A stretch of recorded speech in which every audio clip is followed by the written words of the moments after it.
evening, everybody. Thank you for joining us, and welcome to Game Night on the Region Sports Network. We come to you tonight from Portage High School as George's Euro Spot in Chesterton presents live video coverage of Indiana high school football as the Chesterton Trojans take on the Portage Indians.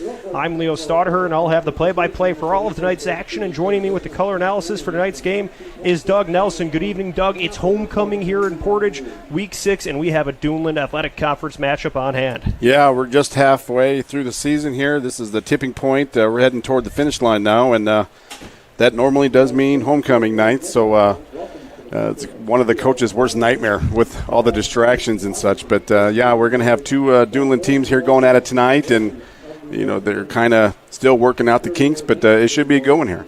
For the Chesterton Trojans, they enter with a record of 3-2 on the year, 2-1 in Duneland play. They are 0-2 on the road this season, 94 points for, 99 points allowed.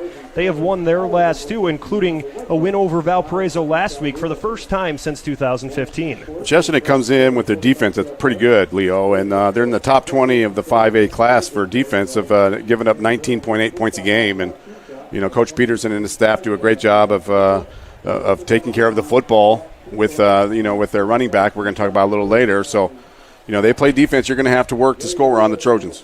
And for Portage, they enter with a record of 0-5. They are 0-3 in Duneland play, 58 points for, 204 points allowed. They will be looking to bounce back after a tough one last week against a good Crown Point team. And when you're looking to pick up your first win of the year, what better time than homecoming in front of what is expected to be a lively crowd here? Yeah, they're going to need all the help they can get. Again, they're kind of fighting against it this year, and it takes time to turn things around and get started for the interim coach, Coach Klimzak. But, hopefully they get things that are going in the right direction and, maybe surprise someone in the postseason.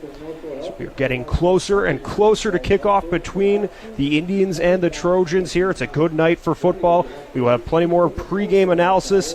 That's coming up next. You're watching Game Night on the Region Sports Network, the only game in town. Since 1998, customers have enjoyed Chicago dogs, Italian beef, burgers, Polish, and of course the gyros, all from the original George's Gyro Spot in Chesterton. Located at 325 North Calumet Road, George's Gyro Spot prides itself on fast, friendly service at affordable prices. Open 7 days a week, George's Gyro Spot offers dine-in or carry-out. To place an order, call 219-926-5435 or go to georgesgyrospot.com to check out their menu and to place your online order. The original George's Gyro Spot. At Strachan Van Til, we believe grocery shopping should be simple. Now, shopping is easier than ever with our new and improved website. Find what you need fast. Browse your favorite products, add them to your cart, and check out in just a few quick steps. Choose between convenient in-store pickup or let us handle the heavy lifting. From our shelves to your doorstep. Skip the lines, shop your way, and spend more time on what matters most. With our rewards program, enjoy incredible savings and personalized offers every time you shop. Shop online now at strachanvantil.com or download our app today.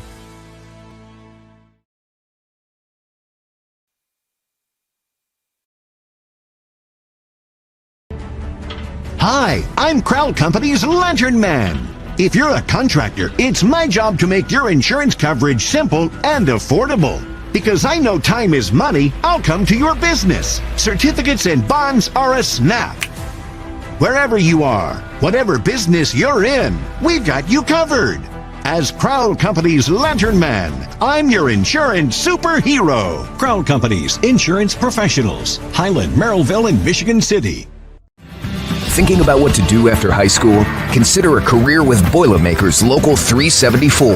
As a Boilermaker apprentice, you'll earn while you learn. We offer excellent wages and benefits, and as part of our no-cost hands-on apprenticeship program, you'll learn from the best in state-of-the-art training centers and on the job. Become a union Boilermaker and get on your way to a great career. Find out more, visit www.local374.org or call 219-845-1000. Welcome back as George's Euro Spot in Chesterton presents RSN Game Night coverage of Trojan football right here on the Region Sports Network. The original George's Euro Spot in Chesterton, 219-926-5435. And we will get ready to take a look at the Chesterton Trojans, number 9 in our RSN poll. So they did something that a Trojan team had not done since 2015 last week, defeating Valparaiso. And Doug, sometimes when a team, especially a younger team at the high school or college level, has a statement win, an emotional win like that, you have to worry about a bit of an emotional letdown the following week. What do the Trojans need to do this week to avoid being upset then by Portage? Well, I think the veteran staff that they have with Coach Peterson and Coach Chestovich and Coach McCormick, those guys and others will make sure they remind the boys throughout the week, I'm sure, that it's about this game. You live in the moment, stay in the moment, you can't live in the past. That's a huge win to beat Valpo, Leo, and to know that in the Battle of the Bait Shop game. But they have to stay focused and win this one because the Dueland's so tough that any week anybody can jump up and get you. And what has really helped the Trojans this season has been their run game, led by senior Andrew Govea with 98 carries for 330 yards. He was a big force last week in the win over the Vikings. Yeah, he's as good as anybody in the Dueland. He's an all-conference running back, and he touches it a lot. He touches it 27 times a game. And I think I joked early on in an earlier, game that if he was, I would touch him 40 times a game.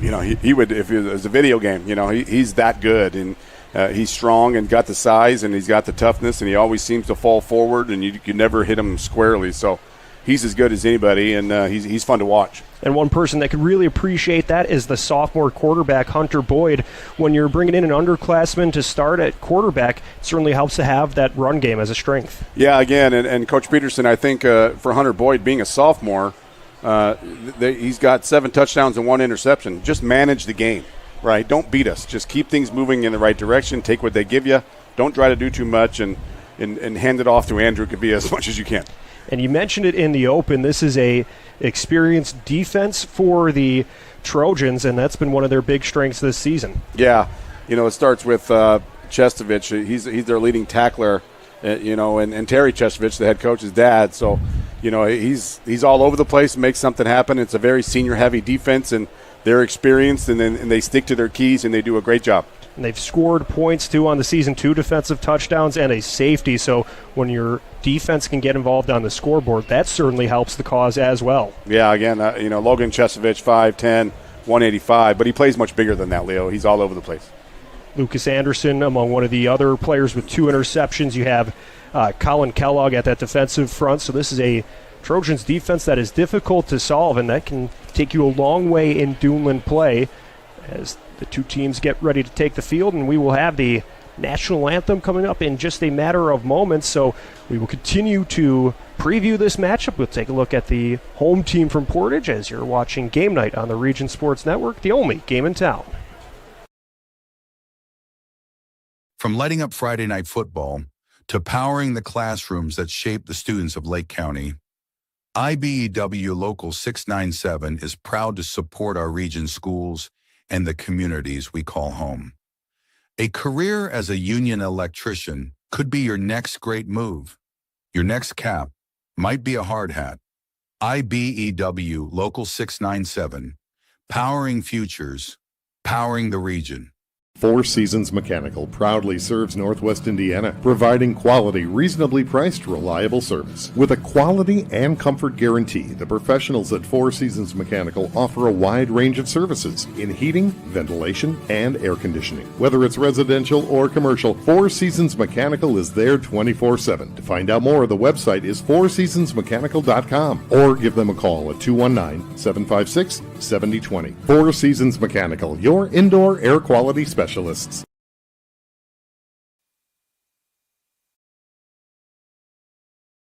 With electrical services from Economy Electric Heating and Cooling, you can radiate the perfect amount of light and energy into your home. From rewiring and code upgrades to ceiling fans, lighting, security, and more, Economy Electric Heating and Cooling's trained electricians will make sure you can enjoy your home on full power all the time. For a free estimate on electrical work, call Economy Electric Heating and Cooling at 219-923-4441, and you can visit them on the web at 4ajobdoneright.com. That's the number 4ajobdoneright.com. Earn while you learn from the best hands in the business. The Bricklayers Allied Craftworkers for Indiana Kentucky Apprenticeship. That's right, this is a paid apprenticeship. I'm getting an education while learning a trade and getting paid for it. The thing that surprised me the most about this apprenticeship program is the respect I have received after the proper time and training. Classes start soon, so apply now. There are training centers throughout Indiana and Kentucky. We are the Bricklayers and Allied Craft Workers for Indiana Kentucky Apprenticeship, the best hands in the business.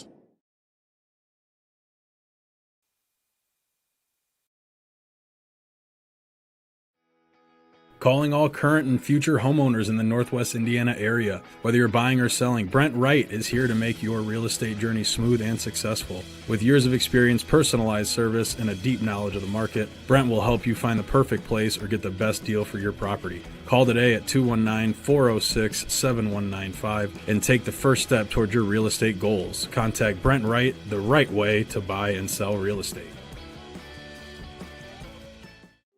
When it comes to your money, you deserve more than just numbers on a page. You deserve someone who sees the full picture. Meet Mark Machnick, one of Northwest Indiana's most trusted accounting professionals. Whether you're running a business, planning for retirement, or just trying to make sense of tax season, Mark Machnick, located in Highland, makes it simple, personal, and believe it or not, painless. Contact Mark and his team today at 219-595-5290. Mark Machnick, CPA. You're watching Game Night in the Region on the Region Sports Network, presented by George's Euros Spot in Chesterton. Check out the menu online at georgeseurospot.com. And we previewed the Trojans. Now it's time to take a look at the Portage Indians, as they've winless so far on the season, but trying to turn things around. They've been able to put up some points against tough teams this season. 21 points against Hobart, 23 against Merrillville. So they will try to get things going offensively tonight against Chesterton, and one of the players that could help contribute is their senior quarterback, a multi-year starter, Cody Young. Yeah, he's a 4-year starter, Leo, and he's done a good job with all the inconsistencies here at Portage. It's tough. You know, in the last 10 years, Leo, there's been 6 different head coaches. It's hard to play with that lack of stability. You don't know what we're running, what's our system, and that kind of thing. So he's done a great job of persevering through that. And, you know, they had a big exodus of players at the beginning of the year when the coach left. And, you know, he's fighting, and I appreciate what he's done as far as sticking around and fighting through it. But, yeah, he's got, you know, they need some stability, Leo. They need some you know, it takes time. You gotta put your thumbprint down in the middle school program, and you know the support staff need to allow you to do that. You need to get down in the Pop Warner program and be a part of that. And you got to be a part of the community. It's a full-time job, and you know, and you know, for my money, I say let Coach Klimczak do it. You know, right now he's got the interim label. And, you know, make him the man, and so guys have something to build around and look forward to. And you look at it, too, especially on the defense, there are a lot of sophomores and juniors starting, so that could be something that could build for next season. You get guys used to playing on Friday nights, get that experience, and then lead to even better things next season. Absolutely, and beyond, Leo. The trick at Portage is you got to keep the dudes in Portage. They've got, again, they mentioned that they had kids transferred to Andrank, kids Morton, you know, wherever. They're everywhere. Michigan City. So they lost guys everywhere. You got to keep the guys here. You got to recruit your own guys and keep them happy here and get them something to be proud about. As we get closer to kickoff, both teams meet for the coin toss. It is a great night for football. The Friday night forecast is brought to you by our friends at Economy Electric Heating and Cooling. Tonight's forecast, it is 73 degrees and clear here in Portage. If you can see on our camera that the sun is setting, and it looks to be a great night for football. Temperatures will drop to the high 60s later in the evening. There is not much wind in the forecast either. 5 miles per hour blowing north. It's overall one of those nights you're happy to get this late in September before October mid-season, and you can still wear shorts or a short-sleeve T-shirt to the game. That's the Friday night forecast, brought to you by Economy Electric Heating and Cooling, keeping you cool in the summer and cozy in the winter. Beautifully. We were spoiled this year, right? I mean, knock on wood, it stays this way, but man alive, we had perfect weather. It's week 6, and we haven't had to break out the heavy jackets or the sweatshirts yet. No lightning. We're due for a lightning warning here soon, and there's not a cloud in the sky here, Leo. It's perfect. As we get a look at both teams, the Portage Indians will be wearing their white helmets with a red stripe to go with it, red face masks, black jerseys with red numbers on both sides, black pants with no stripes or decals of any kind. while the Trojans will be wearing their maroon helmets with a yellow stripe, maroon face masks, white jerseys, maroon numbers outlined in yellow pants with a maroon stripe. We will see Chesterton with driving the opening kickoff. This is a Quintel kickoff. This kickoff and all kickoffs are presented by Quintel Incorporated, handling jobs of all sizes throughout the country since 1994. So we'll see the return team out there for Portage.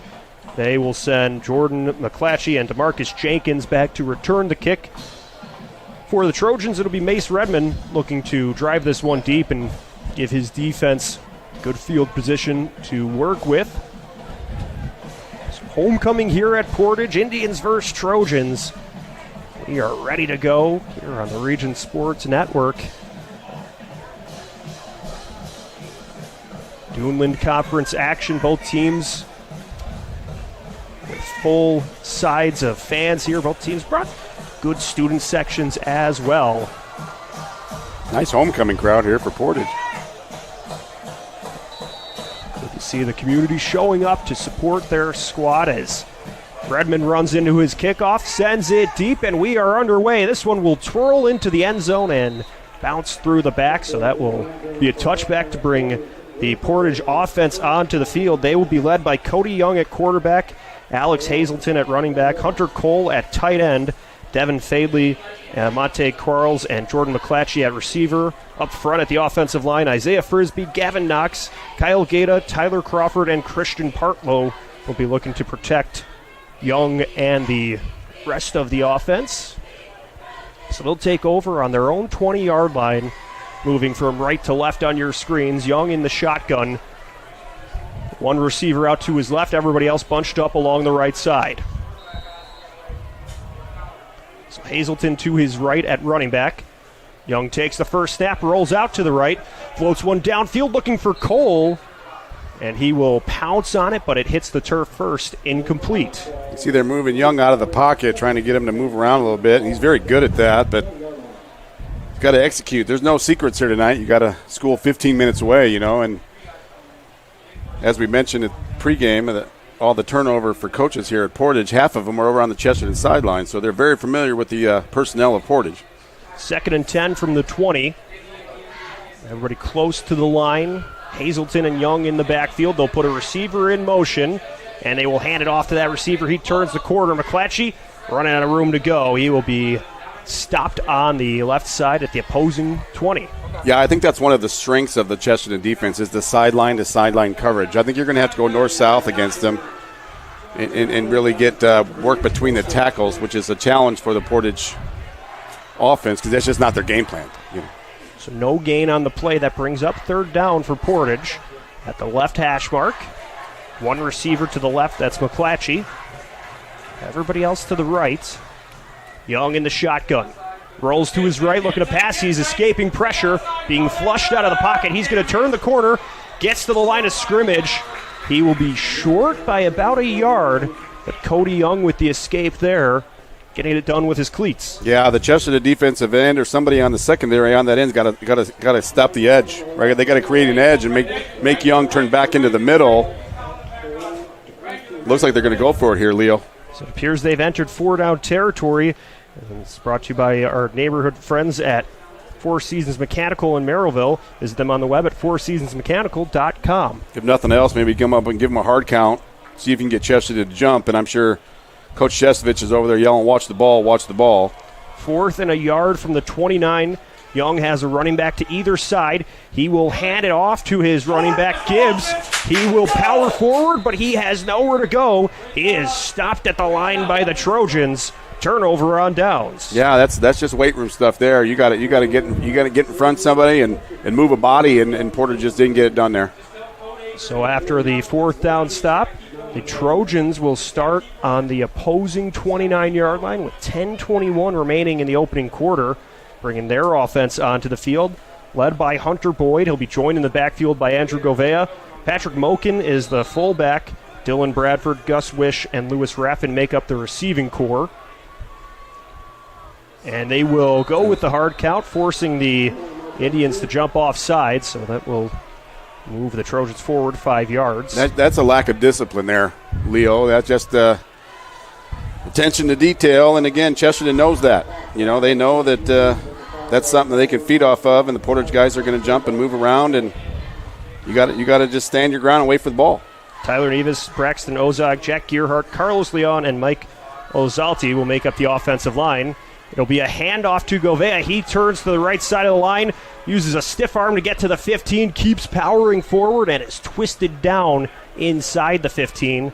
So that'll be the first carry for Govea, and he gets the 5 yards necessary for a Four Seasons Mechanical first down. As I mentioned, he always falls forward at Leo. He just makes guys miss and doesn't let anybody square him up. Shane Hill, number 6 on that, tackled 6'2 junior for Portage. Good job on hanging on for dear life there, but that's Govea all night. He's going to fall forward, and he's going to get those extra 1 or 2 yards every after contact. Chesterton will get a new set of downs at the 13. They'll put a receiver in motion.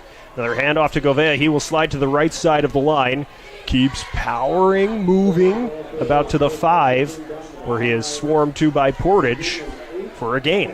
And I mentioned earlier about Portage moving between the tackles. That's Chesterton's game. Govea does a great job of being patient. He reads the blocks, sees what's there. He's got the great side to side moves, but at the end of the day, he is always going north-south. It's from the right hash mark, 2nd and 2 from the 5. So they could get a first down and get to the goal line. They will put a receiver in motion from right to left. He takes the snap, a miscommunication. Out. The ball pops out, and Portage will pounce on it.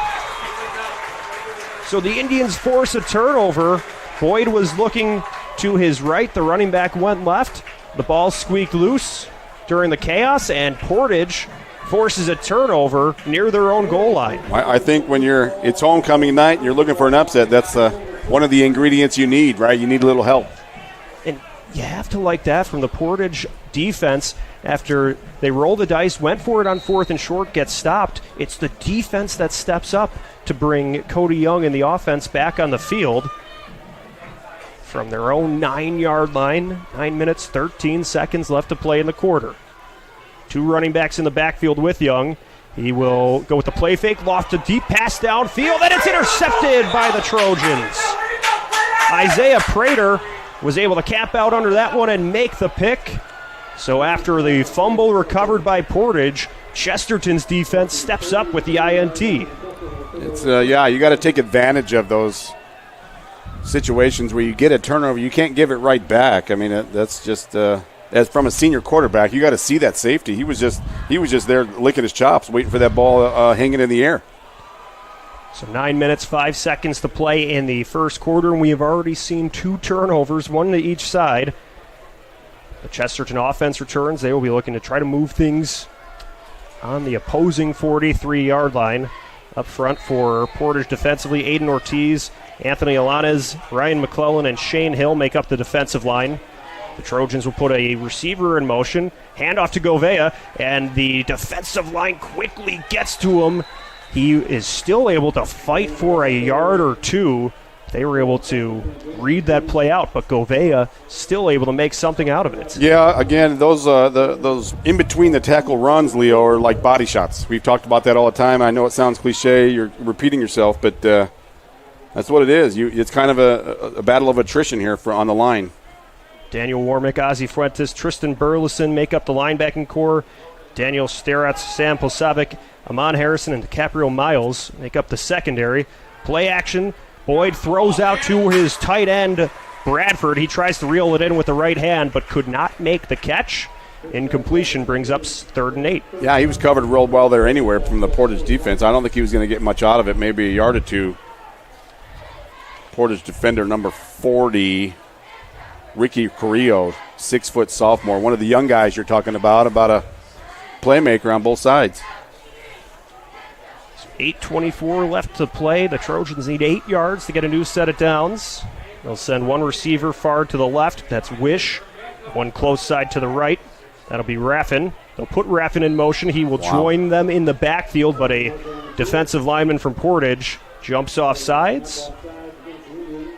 Encroachment, 5 yards. Give him another 5 yards for free. The Portage defense's safeties are non-existent. They're up in the box. They're challenging Govea all night. So now the Trojans go from 3rd and 8 to much more manageable here, 3rd and 3. See what they bring to the line here. Yeah, Louis Raffin out there one-on-one on the corner. 2 receivers to the left. They will put Raffin in motion. He will roll to the right side. It's a handoff to Govea. He slices to the left side of the line, jumps forward. Will be around the 31. And it will be enough for a Four Seasons Mechanical first down. Yeah, that penalty really helped out Chesterton. It's that self-inflicted stuff, right? It doesn't seem like much, but it adds up. Two of those penalties have really helped out Chesterton here so far. He's able to go from the 36 to the 32. Boyd in the shotgun, motions Bradford closer to the left, and it'll be a handoff to Govea. He will shimmy forward and gets to the 30. Yeah, he's like an old school player, right? He's like the proverbial 3 yards in a cloud of dust, right? I mean, it's not now it's the turf stuff, but that's the kind of guy he could play in any generation of football. Every run seems to be very physical too, where it takes multiple tackles to bring him down. That was a hard-fought 3 yards he was able to get there. 2nd and 7, 7.5 minutes left to play in the opening quarter. Chesterton will send 2 receivers out to the left side. Govea standing beside Boyd in the backfield. The sophomore quarterback rolls to his left. They'll fire a strike that is nearly caught at the sideline. In and out of the hands of his intended receiver, falling incomplete. Very well covered there by the Portage secondary. When he's rolling out like that, I heard about it on a game last night. It was that you kind of cut the field in half, so you cut half of your options away. So I know he's left-handed, and maybe he wanted to run, but they did a great job of kind of spying on him there. So now that brings up 3rd and 7. We'll see if the Portage defense can get a stop here. 7 minutes, 17 seconds to go. The ball's on the 29. Portage trying to move deeper Chesterton trying to move deeper into Portage territory. They'll put Raffin in motion. He's on the right side. Handoff to Govea. He shakes past one defender. Keeps weaving forward inside the 30. He will pick up 6 yards there, getting stopped at the 23-yard line, making it 4th and short. We'll see. Looks like the Trojans will keep the offense on the field, which means they've entered Four Seasons Mechanical 4-down territory, sponsored by Four Seasons Mechanical in Merrillville. Visit them on the web at fourseasonsmechanical.com. 4th and a yard to go. The ball will be spotted at the 26. From the right hash mark, Boyd and Govea in the backfield. That's a handoff to Govea. He has room along the left side, and he will drive forward, getting inside the 20 and picking up a new set of downs for his team. It's got to be nice for Coach Peterson to have the gift of a running back like Govea who can – everybody in the stadium knew who was going to get the football right there. I mean, and he still gets you 2 or 3 yards every time. He's just one of those guys. That's why I said get it in his hands as much as you can. That first down is brought to you by Four Seasons Mechanical in Merrillville. So now it's 1st and 10 from the 19. The Trojans will look to avoid a red zone turnover like they saw on their last drive. They put Bradford, the tight end, in motion. Handoff to Govea. He will fake left, cut right. Gets a couple yards there, and the defensive front of Portage surrounds him. As I mentioned, I just love how he's patient behind his blocks. I mean, he knows when to put his head down, and he's got a hole. But there, the linemen were working downfield, and he was kind of looking for any kind of a gap to use. So he gets 3 yards and moves things closer to the goal line for Chesterton. Boyd will join his troops in the huddle, look to bring them up to the line. 12 seconds on the play clock as they work to the ball near the right hash mark. 5 minutes, 26 seconds to go in the quarter. They will have to hurry up and get ready. 4 seconds to snap it. Boyd takes the snap. He's looking to pass. Floats one left to his tight end. And he will walk all the way into the end zone. Touchdown, Chesterton. That's the advantage of the Govea effect, right? I mean, you have to key on him so much. And any kind of play action, you slip out that tight end. Outside linebacker leaves and give him a little bit of space, and that's what you got. You get a touchdown. Michael Roan reels that one in for a 16-yard touchdown reception. And it's the Trojans who will strike first with a 6-0 lead with 5 minutes, 12 seconds remaining, awaiting the extra point from Mace Redmond.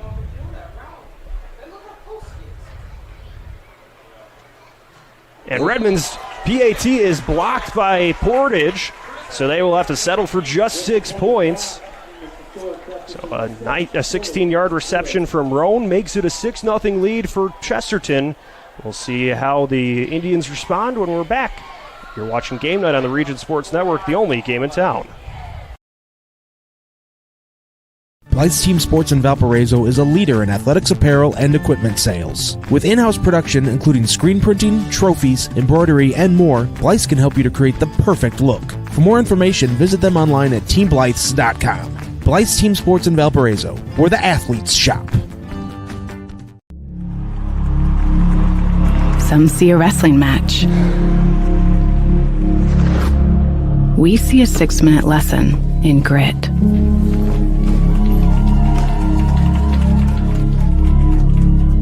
Some see a coach sending a runner home. We see a mentor guiding a student athlete into the future. Proud to keep education in front of athletics since 1903. This kickoff and all kickoffs are sponsored by Quintel Incorporated, handling jobs of all sizes throughout the country since 1994. It will float to the 1-yard line where it will be returned by Portage, and he is tripped up at the 20. It continues to tumble forward close to the 25. So a nice return by McClatchy to put the Portage offense on the field at their own 25-yard line. Anytime a guy goes airborne like that, I kind of hold my breath. And I know the highlights look good on Sports Center Top 10 with Shaquan doing that, and or Love from Notre Dame. He loves jumping over guys, but you're defenseless when you go up in the air. You know what I mean? And especially when you then hit the turf, too. You never know what's going to happen. Yeah. So now we'll see Young, lone man in the backfield. He will be under center. He's got a running back behind him. And the ball squeaks loose. It will roll to the defensive end. Caden Sherwood pounces on it. And so the third turnover of the game goes into the hands of the Chesterton defense. They will take over near the opposing 20-yard line. That's just reps. You don't see Young under center that much, so maybe just a different look for the Portage center. Just kind of threw things off a little bit, but that's weekly reps in practice there. So Chesterton with a 6-0 lead will step onto the field on the Portage 22-yard line. 5 minutes remaining in the first quarter. Let's talk about a defense that needs a stop here. This could be one of those points in the game where the momentum could really swing to the side of Chesterton.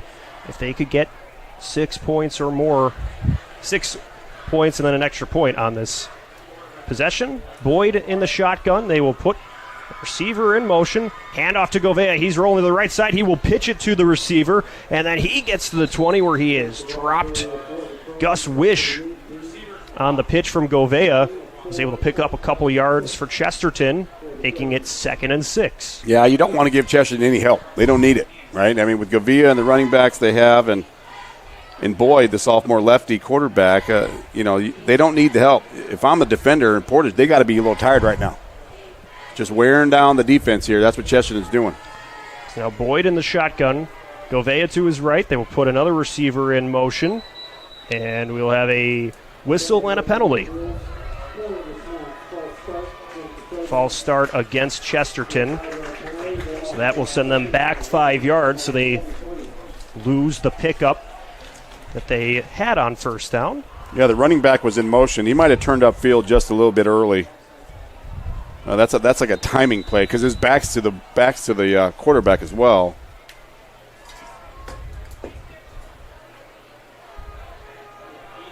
Boyd in the gun, Govea to his right, 2 receivers split out to the left. It'll be a handoff to Govea. He has room along the middle. He will walk along the hash marks and gets tripped up at the 15. What a solid pickup for Andrew Govea. Again, you're gonna say that all night. I think just repeat. But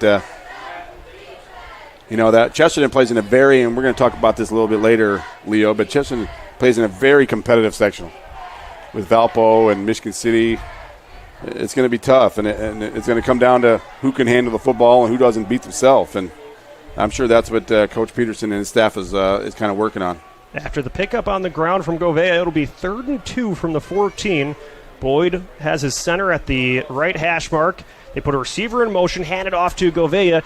He will dance forward inside the 10, picks up the first down for the Trojans. Moving the pile. Maybe Andrew takes his offensive lineman to Georgia's tonight after the game and gets some hot dogs and stuff. But, they make, blocking for a guy like Gouveia makes you look pretty smart. First and goal from the 8, following that Four Seasons Mechanical first down. Gouveia behind Boyd. It'll be a handoff to the running back. He dives forward, takes 3 Portage defenders to stop him after first contact. He's still shifty, too, and it's hard to square him up. You don't see him get hit solidly, you know what I mean? And like you said, it's not normal that the first guy brings him down. See if Portage can make a stand here. So he's able to get 4 yards on that first down play. Moves the ball inside the 5. Second and goal for Chesterton. 2:34 left to go in the opening quarter. Chesterton leads 6-0. Raffin, the receiver, out to the far left. 2 other receivers, a tight end and a receiver to the right, Wish and Bradford. Here's a handoff to Gouveia. He jumps across the line of scrimmage. No gain on the play as Portage was able to read where that one was going and not provide a path to the goal line. You wonder if you're going to see another play-action tight end slip out here, rolling out to his left. He hasn't rolled out to his right yet. So they will have that short field on the left side, so a lot of open space on the right side here. Third and goal from the 4. They put Raffin in motion. The snap and the handoff to Gouveia. He breaks through one tackler, keeps twisting and turning to the right, trying to get to the goal line. He will be short by a yard or 2. So 4th and goal from the Trojans. Looks to be at the 1. It appears they've entered Four Seasons Mechanical 4-down territory. You can visit them on the web at fourseasonsmechanical.com. Just the thought that Gouveia is going to get the ball, the defense is sucking in here. We'll see if they roll out, maybe a naked bootleg or something, or just give it to him and say, go get me a yard. Boyd and Gouveia in the backfield, 1 receiver to either side. They'll put Bradford in motion. The handoff goes to Gouveia. He will drive, keeps pushing, and he will find pay dirt. Andrew Gouveia makes it his way to the end zone and adds to the Chesterton lead. They take a 12-0 advantage over Portage with 57 seconds remaining in the first quarter. Let's see if they go for 2 here and try to make up for that extra point they missed. After the last one was blocked, looks like they have a miscommunication as everybody's still looking to get set up with 10 seconds on the play clock, and we will see them take a timeout to sort things out. Luckily, we're next to the Chesterton coaching staff here, Leo. We're getting insight here, first-hand insight here of what he thinks of the center of Chesterton High School right now. Yeah, that one did not go how they drew it up. Not exactly. So now they will talk things over in the huddle, and so following the interception, that was a well-executed 43-yard drive that was capped off by a 1-yard touchdown plunge from Andrew Gouveia. His first touchdown of the night after Roan picked up the first one on a 16-yard passing play from Boyd. 57.3 seconds remain in the opening quarter. Chesterton getting ready to try to make good after their first PAT was blocked by the Portage defense. That's how we have the 12-0 score. So now we will see Chesterton out of the timeout, make their way up to the line, and it will be Boyd and Gouveia in the backfield. It will be a 2-point conversion attempt. 2 receivers to the right side of the line, Raffin and Wish. It's a handoff to Gouveia, and he gets tripped up at the 5. Tristan Burleson met him in the backfield and stopped him. It's a great job of selling out there by Burleson. As we mentioned, inside the 5, you pretty good high percentage that Gouveia is going to touch the football, and he took it away there. Great job by the young man. So Chesterton 0 for 2 on PATs so far. They lead 12-0 over Portage. You're watching Game Night on the Region Sports Network, the only game in town. At Strachan Van Til, we believe grocery shopping should be simple. Now, shopping is easier than ever with our new and improved website. Find what you need fast.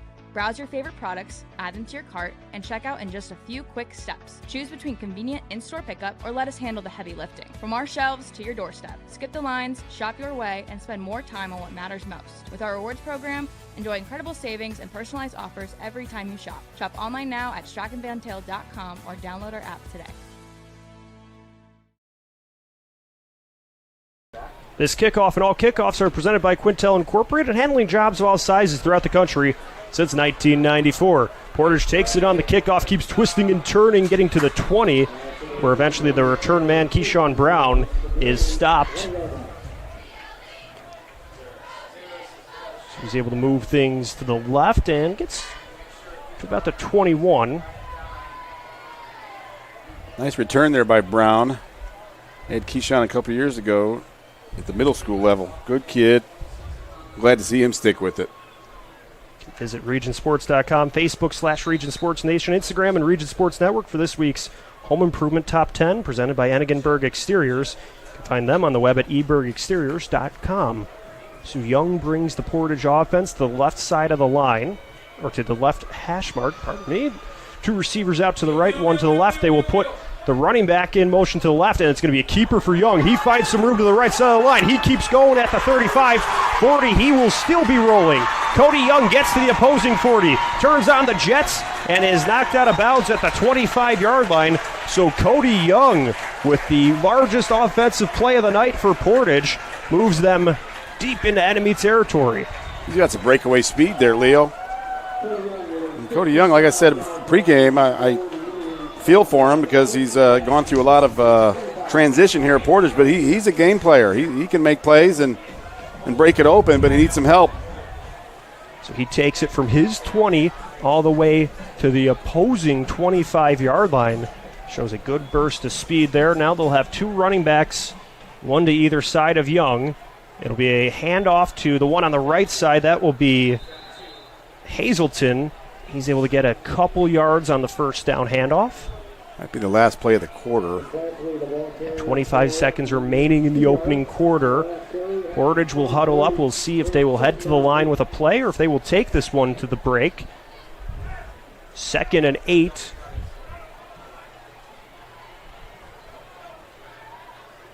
Young takes the snap, hands it off to his running back, Gibbs. He will go to the right side of the line and gobbles up a couple of yards there to make it 3rd and about 5, and that will end the first quarter. Chesterton leading over Portage 12-0, but the Indians are putting together a nice drive. We'll see if they can cap it off with points. When we're back for the second quarter, you're watching Game Night on the Region Sports Network, the only game in town. Hi, I'm Crowd Company's Lantern Man. If you're a contractor, it's my job to make your insurance coverage simple and affordable. Because I know time is money, I'll come to your business. Certificates and bonds are a snap. Wherever you are, whatever business you're in, we've got you covered. As Crowd Company's Lantern Man, I'm your insurance superhero. Crowd Companies, insurance professionals. Highland, Merrillville, and Michigan City. Thinking about what to do after high school? Consider a career with Boilermakers Local 374. As a Boilermaker apprentice, you'll earn while you learn. We offer excellent wages and benefits, and as part of our no-cost hands-on apprenticeship program, you'll learn from the best in state-of-the-art training centers and on the job. Become a union Boilermaker and get on your way to a great career. Find out more, visit www.local374.org or call 219-845-1000. You're watching Game Night in the Region on the Region Sports Network, presented by George's Euro Spot in Chesterton. The original George's Euro Spot in Chesterton, 219-926-5435. So after a 55-yard run by Cody Young, the Indians are in Chesterton territory for the first time tonight. It's 3rd and 5 from the opposing 20-yard line. Young will hang on to it. He goes to the left. He turns to try to break up field, but he is twisted down by Peyton Dilbeck, jumping up from his quarterback spot and making the stop. Yeah, if he gets by Dilbeck, he's gone, right? I mean, that was a great move and a great jump cut there by Young, but Chesterton did a really good job of cutting the edge there. So Young's able to get a yard. We'll see. It will be the field goal team for Portage on the field. Ryan Scanlon will look to try to put his team on the board. The ball is on the 19-yard line. The snap, the hold, the kick. It will go through the uprights. Scanlon knocks it down. It's a 12-3 score here in Portage. And the home team is on the board on their homecoming game with 11:20 remaining in the second quarter. Chesterton leads 12-3. You're watching Game Night on the Region Sports Network, the only game in town.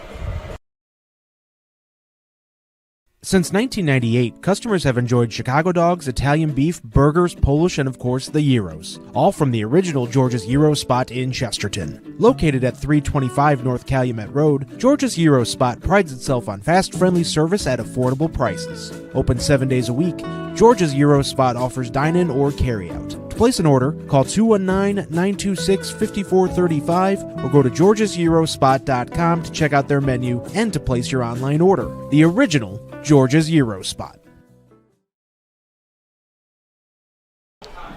This kickoff and all kickoffs are presented by Quintel Incorporated, handling jobs of all sizes throughout the country since 1994. And so now we will see Scanlon and the Portage kick team looking to pin the Trojans back deep. DeMarcus Jenkins and Jordan McClatchy will return this one. So Portage getting it done on the ground, using their quarterback to go mobile.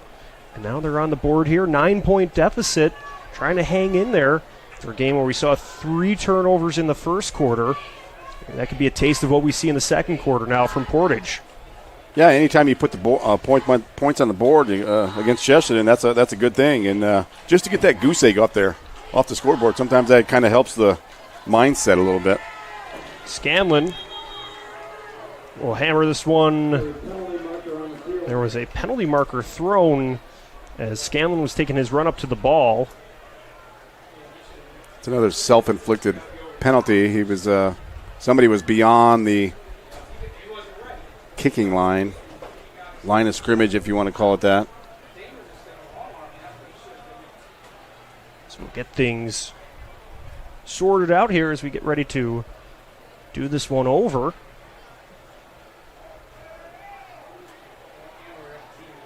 So that will move the kick back 5 yards. They'll spot it at the 35.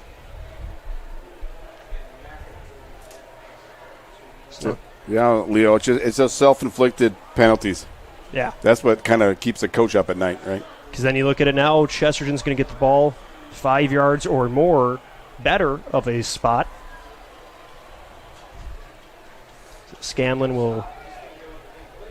Those are preventable, right? Then they've had 3 of those, 2 encroachments and that one. This is the first time we have seen the kick team from Portage as Scanlon's kick goes to the right side of the line. Jenkins will take it, and he will get to the 25-yard line before he is eventually taken down by a few defenders.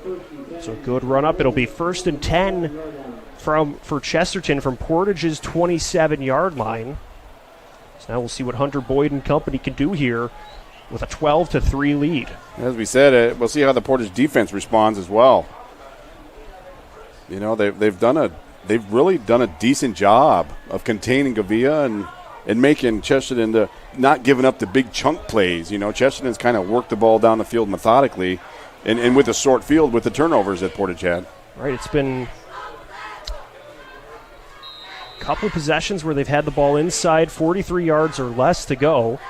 So Boyd will hand it off. He will fake the handoff to Govea. He rolls to the left, throws one downfield, connects with Wish. He tries to keep going as he was being brought down by the defensive back.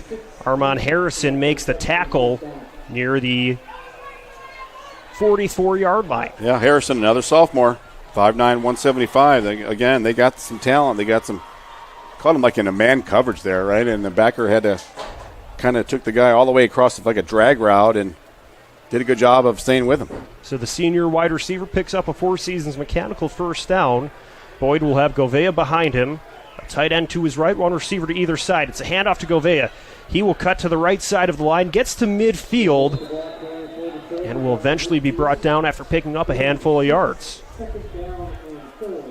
Moving the pile again. Real quick, Leo, Strike and Van Til scoreboard update. Calumet's up on Whiting 14-0.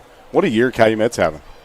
4-1 on the year so far. Coach Salary's got that thing rolling over there on Ridge Road. Great job, Coach Salary. Follow all of tonight's region football scores on the hometown scoreboard, brought to you by Strachan Van Til, your favorite Indiana-made grocery store. So Boyd hands it off to Govea on 2nd and 4. He will be twisted down but continues to spin forward, getting yards after contact. Ozzy Fuentes, the junior linebacker, makes the first contact on Govea, but he was still able to get a couple yards after that. It's now 3rd and 1. He's just hard to square up. I know I keep saying that, but he just spins and turns and kind of angles his body where his shoulders are low and falling forward. Following the 3-yard pickup from Govea, it'll be 3rd and 1 from the Portage 47-yard line, and there's movement at the line as they were putting Raffin in motion. There's movement on the right side of the line. It'll be false start on the Trojans, setting them back 5 yards, so you lose some of the yardage that Govea just got you. Those are the kind of things, and we've seen it on both sides of the ball. It's week 6, Leo. Those are the things you got to start cleaning up. Following the penalty, Chesterton will be back on their own 48. 3rd and 6. 9 minutes, 14 seconds to go. Chesterton with a 12-3 lead over Portage, trying to add to that now. 2 receivers to the left, 1 out to the right. Play action, Boyd rolls to the right, winds up and fires, connects with Wish. He will move into Portage territory, gets the first down, and then a few more yards. Yeah, again, that was his first time rolling right. That's hard for a lefty to stop, square up, square your shoulders, and threw an absolute dart to the receiver there to move the chains. He gets the Four Seasons Mechanical first down, brought to you by Four Seasons Mechanical in Merrillville. Also of note, he had a linebacker flying right at him. He had to brace for contact before releasing that one. Yeah, it's hard to remember. He's a sophomore. Coach Peterson likes the fact of that. From the 41-yard line at the right hash mark, 8:36 to go. Boyd will put the tight end Roan in motion. Play action, drops back to pass, tries to shake around, and will be dropped behind the line of scrimmage. Kyron Merritt will get to the quarterback and take him down in the backfield. 5'10", 240, another sophomore. They got playmakers. I know I keep saying it, but the future's there. Portage, the future's there. Just keep doing it and keep up the grind. It's there. So following the loss, 2nd and 15, and we've seen it a lot from Portage. Some of these underclassmen contributing. So even though winless on the season so far, those are the plays that if they could keep stringing those together, you could turn some close games into wins. 7:43 remaining. Govea takes the handoff, shakes to the left side of the line, leans forward and tumbles to the 40. Pick up 5 yards. Making it 3rd down. Still a ways to go for Chesterton. Following the penalty and then a sack, it'll be 3rd and 10. This is the position Chesterton does not want to be in, and I don't know who does, but 3rd and long, right? I don't think they're really built for it. I mean, they've got a good quarterback and receivers, but they'd much rather be handing the ball off to Govea here. Boyd in the pocket, looking to pass, throws to his right to Roan, who tries to reel it in with one hand, cannot make the completion, so it'll bring up 4th down. Roan, who scored the touchdown earlier in the game, just couldn't quite connect on that one. Yeah, Portage gets their stop, right? See if they can capitalize on the stop here and work the ball down the field. So now the ball will be on the 41-yard line. Mace Redmond will step out to punt, looking to avoid sending this one to the end zone. Trying to keep Portage contained inside their own 20. Jack Gearhart, long snapper for the Trojans, sends this one to Redmond. It will float to the 5-yard line where they will try to return it. That will be Fadley who tries to return it. He will be stopped right by the 10. That looks like the 9-yard line, so it's 6:54 remaining. The Portage offense will look to take it about 90 yards downfield, trying to score. That was a borderline decision there. I mean, do you step in and let that hopefully bounce in the end zone? Because he caught it about the 5. We'll see if that was a smart decision or not here coming up. So first and 10 for Portage from their own 9-yard line. 6:54 to play. We'll keep everybody close to the line. One receiver to the right. Young in the backfield. He will take it, roll to the right side of the line, gets to the 15, and is brought down by Burleson. So Cody Young, after a nice job on that last drive, moving the chains, he will pick up 6 yards there. I was watching the line there, Leo. It's like number 55, David Diaz, sophomore again, 5'8", 210. Really did a nice job of allowing Young to get around that corner a little bit. He kind of sealed him in a little bit. So it's Westerland on the tackle. The next play will be a handoff to Hazelton. He tries to jam forward, but will not. He will get the first down, so it was a Four Seasons mechanical first down. So the Indians moving to about the 20, looking to continue driving downfield. Nice job running up the middle there. They'll adjust personnel and send a trio of receivers out to the left. One to the right. That'll be McClatchy on the right side. Gibbs in the back, or that is Hazelton in the backfield. He will take the handoff, and he takes a big hit from Robert Stabilito, stopping him just shy of the 25-yard line. That was a hard hit there, bud. He went straight down. That was a good tackle there by Stabilito, and those are the kind of hits you get running up the middle. 2nd and 7 from the 23. Portage will take things up to the line. You got to call timeout. They only got 9 guys on the field. Yeah, unsure of the personnel, so Portage will take a timeout. Check out the IBEW Local 697 electrifying plays from this week's football action. Visit regionsports.com, Facebook/Region Sports Nation, or on Instagram. The electrifying plays are presented by IBEW Local 697, the electrical professionals. So trailing 12-3, Portage trying to put points on the board before the end of the half, 5:16 remaining. And at the conclusion of tonight's game, we'll name the Crowell Companies Lantern Man Superhero of the Game. Crowell Companies, proud to recognize the superheroes on the football field. I think this is a big sequence of events here, Leo, and how the game's going to go this evening. The end of this half, and they say the last 5-7 minutes of the first half, and the first 5-7 of the second half. Pretty telling on how the game's going to go. So, because Chesterton will get the ball at the half. Ryder Portage got the ball to start, but then fumbled on their first drive. Right. That's when the turnovers went back and forth. Young in the backfield. Drops back to pass. Throws it to his left, and it nearly was able to get it to Keyshawn Brown, but just out of his reach. So the incompletion brings up 3rd and 7. Yeah, Brown he wasn't barely out of his break, and his hand just weren't up yet. That was a good ball by Cody Young, and you got to find the football, especially running across the middle like that. So now, following the incompletion, 3rd and 7 with 5 minutes, 11 seconds to go in the quarter.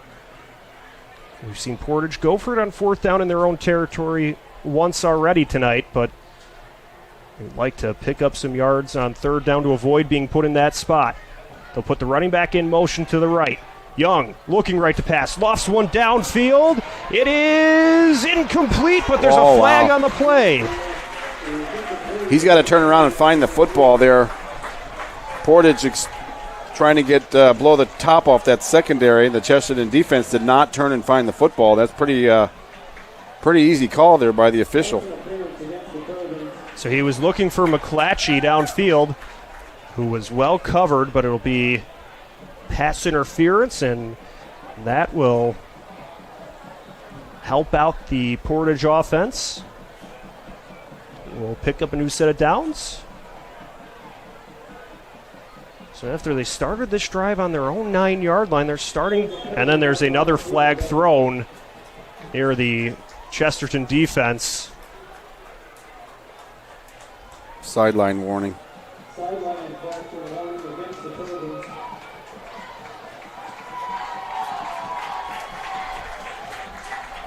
So Portage will now move to their own 38-yard line, 1st and 10 near the right hash mark.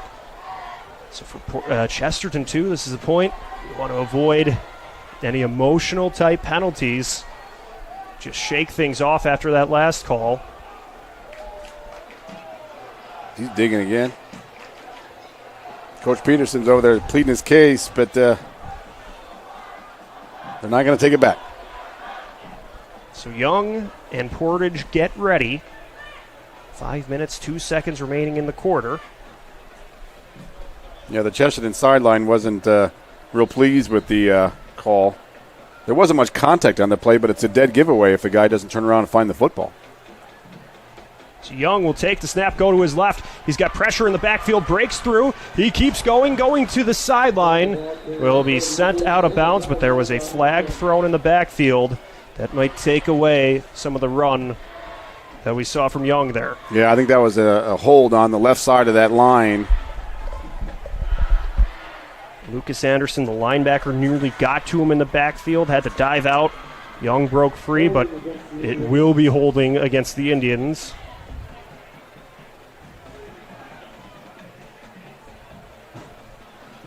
Cody Young, we've seen now Portage taking advantage of his mobility.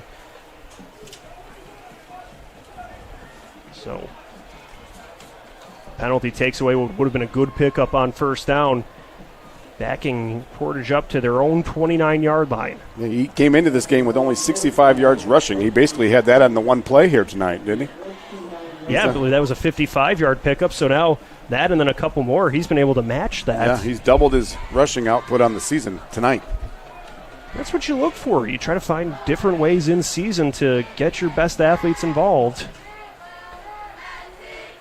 Here's Young rolling right, looking to pass downfield. Lofts one out of the reach of his tight end. He was looking for Cole, but he couldn't quite climb the ladder and get to that one. He was running under pressure, too, though. Young had some heat on him and kind of threw it across his body. He had some guys open. He was looking for Hunter Cole. Cole, a big contributor in the Portage baseball roster, and they actually pulled an upset win off over Chesterton in the sectional semifinals, and Cole was the winning pitcher in that game. Seeing if they can deliver a similar upset tonight. Young's a part of that baseball program as well. He's also a pitcher. So 2nd and 20. Young floats one deep toward the sideline. He's looking for Brown, who is knocked out of bounds, and a flag will be thrown. Yeah, the defender did not turn and find the football, Leo. I mean, it's pretty simple. There was contact, and you're not making a play for the ball. That's textbook pass interference. So the pass interference will help out Portage here, as a lot of penalties on this drive. 2 PIs on Chesterton, a holding on Portage. So it'll be 2nd and 6, 2nd and 5 for Portage from the 44. Young throws a nice ball, doesn't he? Yeah. That's a nice, let your receiver run under it ball right there. That's a couple he's thrown really on the money. 4 minutes and 43 seconds left to play. Portage trying to drive downfield. 2 receivers to either side. Young in the backfield. He will connect with his receiver, and he keeps going to the 25, inside the 20. He's able to connect with Jamari Duff, who goes deep downfield and brings Portage to the red zone. Chesterton's a little bit on their heels right now, I think. They're kind of guessing. They're going to shuffle some guys in, but it might pay them to take a timeout and get on the same page. They look a little unsettled right now. It's a long Four Seasons Mechanical first down. Portage will have the ball at the 19-yard line. Just over 4 minutes left to play in the quarter. They're trailing 12-3. Young gives the handoff to Gibbs. He keeps going to the right side of the line, slices to the 15. So picks up a few on first down, keeps the Indians moving forward. Really nice drive here from Portage. I know there was a couple of penalties for Chesterton to help them out, but they're moving the football. See if they can finish the drive.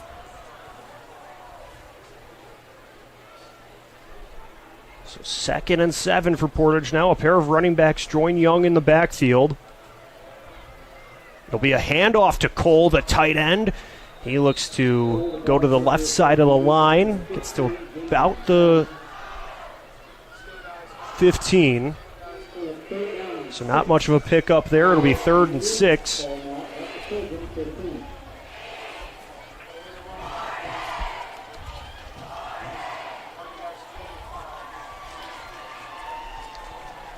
Hazelton will be in the backfield at running back next to Young. So the senior quarterback takes a look at the line, gets ready for the snap. He rolls to the right, fires towards the end zone, and it's a touchdown! Beautiful ball there. He put it in a spot where only his guy could get it. What a nice pattern. Gave him his protection, and a great ball there from Young. Devin Fadley makes the reception. And he will bring Portage within 3, awaiting this extra point. They will keep the offense on the field, it looks like. So Young to Fadley, 15-yard pickup, or it will be a PAT, actually.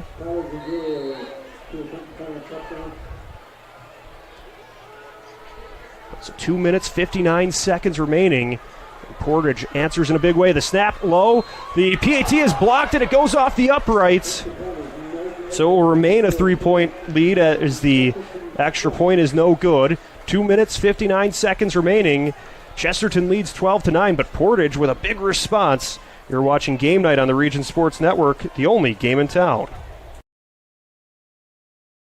From lighting up Friday night football to powering the classrooms that shape the students of Lake County, IBEW Local 697 is proud to support our region schools and the communities we call home.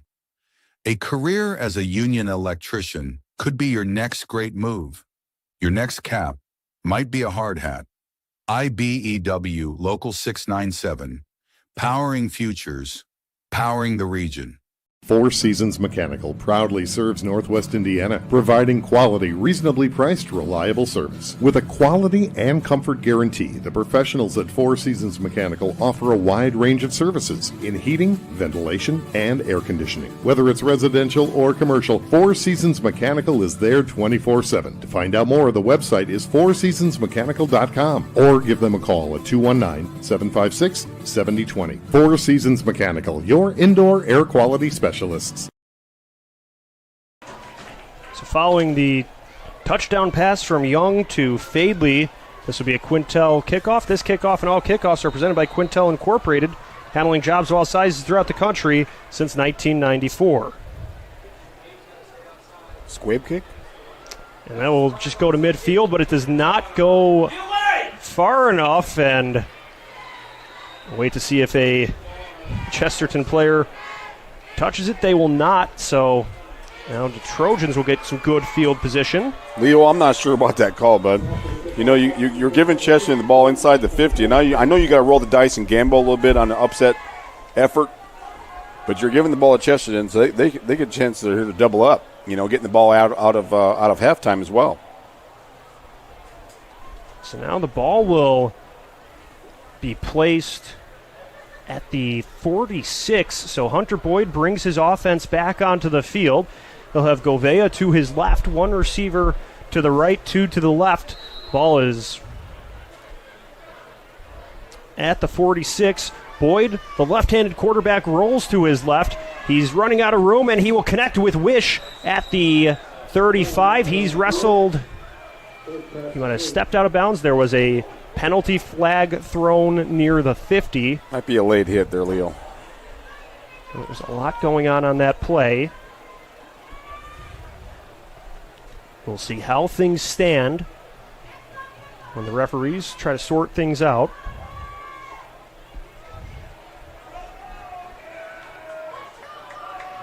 It appears it will be against Portage. So, yeah, I think somebody connected with Boyd too late after he released the football. So 2:52 remaining. That will help move things forward for Chesterton. They will pick up a new set of downs as a result. So not what you want for Portage following what was a drive that helped them kind of get some momentum back. But now they will be allowing Portage to set up at the 20. If you're Chesterton, I'm taking my time here. I want it to be, if I'm leaving Portage, very little time on the clock. 2 minutes, 52 seconds remaining. They put a tight end in motion, handoff to Govea, and he will be wrestled back down at the line of scrimmage by a host of Portage defenders. It'll be a loss of 1. But nicely done by the Portage defense to stop a running back who's seemingly been picking up 3 yards on every carry. Yeah, number 66, Luke Whitehead, 5'9", 200-pound sophomore, in on that tackle. Just flocking to the football right there. Boyd will call for his receiver Wish to go in motion from right to left. Fakes the handoff to the receiver, gives it to the running back, and now Govea slices to the left side of the line. Gets stopped at the 19. Looked like the timing was off there, Leo. Did it look a little off there? In terms of the receiver in motion? And then, yes, the handoff did not look very clean. So it's a 2-yard pickup, making it 3rd and 9 near the left hash mark. Ball's at the 19-yard line. There's a minute 43 and counting left to go in this second quarter. See Boyd and Govea in the backfield. Bradford at tight end. Boyd stepping back in the pocket, under pressure, lofts one up for Roan. He reels it in with one hand, keeps going, shakes off a defender to the 10, powers forward, and is eventually stopped as he stumbles forward near the 5. But Roan was able to take a couple defenders with him, breaking through some contact, and gets to the 5. Michael Roan, we saw him with a touchdown reception earlier. That one was a very physical run after catch. One-handed, makes some guys miss to get a very important first down right there. That was really, really well done there by Roan. That first down is brought to you by Four Seasons Mechanical in Merrillville.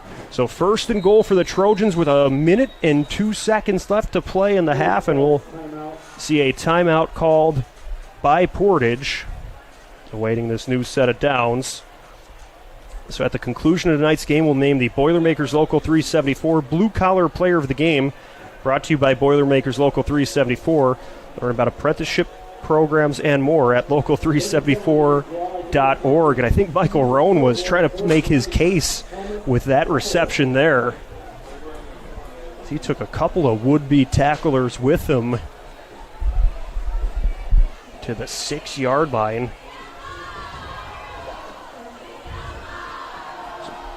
Chesterton leading over Portage 12-9 here on homecoming at Portage. They're moving towards the goal line here, and they will get the ball at the half to start the half. So you think about it, if they can double dip here, get points on this drive and then the first drive of the half, they could really make things difficult for Portage. Yeah, that's why I questioned that onside kick call there. You kind of had Chesterton reeling a little bit, and you kind of just let him off the hook a little bit. So Boyd, with Govea behind him. They'll put Wish in motion from right to left. Hand off to Govea. Oh. And he is stopped near the line. Continues to roll forward, though. So good contact. He will get to the 4. Looks like number 24, Ozzie Fuentes, there with a nice solo tackle. 5'9", 220 junior. 2-yard pickup from Govea. The Trojans will hurry to the line, 36 seconds and counting. Boyd in the gun with Govea to his right. He throws to the left, looking for Raffin, but he cannot hang on to it. It's broken up, incomplete. It's still a good ball, Leo, because it's only where his guy could get it. Armand Harrison with the pass breakup. That stops the clock, too, with 26.2 remaining. Yeah, Chesterton still has 2 timeouts, so there's really no hurry here. 3rd and goal to go from the 4. Boyd in the pistol with Govea behind him. Hand off to Govea. He looks for room near the middle. He will make his way to the end zone for a touchdown. Andrew Govea with the 4-yard touchdown scamper will make it 18-9 in favor of Chesterton. See if Chesterton goes for 2. It's kind of a weird score, isn't it? Yeah, on PATs right now, they had a kick blocked, and then they went for 2 but did not convert. So they're trying to get that right personnel out there. It looks like they're going to try to kick it. Mace Redmond will look to drive this one through the uprights.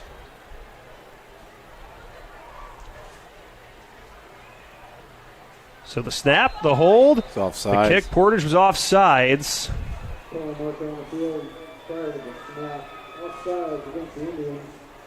Trying to make a play. Trying to time that count, right? So we'll see what ends up happening here.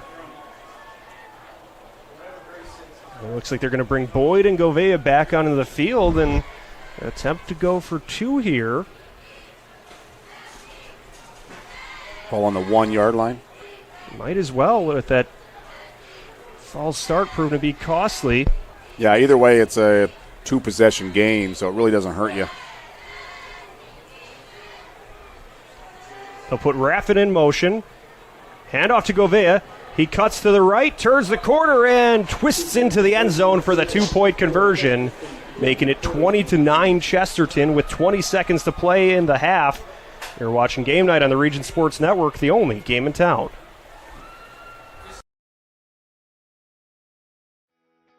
Calling all current and future homeowners in the Northwest Indiana area. Whether you're buying or selling, Brent Wright is here to make your real estate journey smooth and successful. With years of experience, personalized service, and a deep knowledge of the market, Brent will help you find the perfect place or get the best deal for your property. Call today at 219-406-7195 and take the first step toward your real estate goals. Contact Brent Wright, the right way to buy and sell real estate.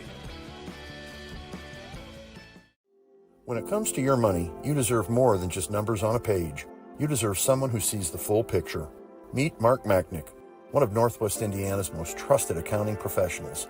Whether you're running a business, planning for retirement, or just trying to make sense of tax season, Mark Machnick, located in Highland, makes it simple, personal, and believe it or not, painless. Contact Mark and his team today at 219-595-5290. Mark Machnick, CPA.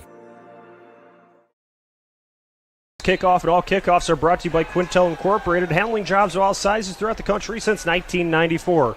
Redmond boots it downfield, and now we'll see the run-up from Portage. They will get to the 25.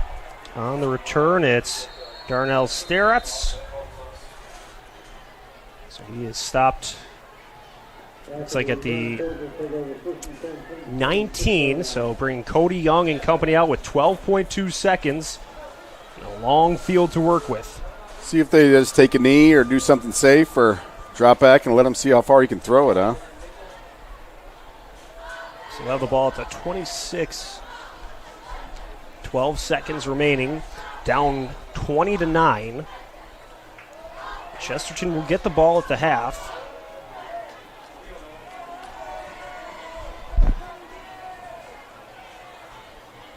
Now Young throws to his right, and it's short. Was looking for McClatchy. A little miscommunication. We're going to call it that, Leo. So the incompletion makes it 2nd and 10, 8.8 seconds remaining. Yeah, if they're on the same page, they're going to get some yardage there because the defense is playing very safe.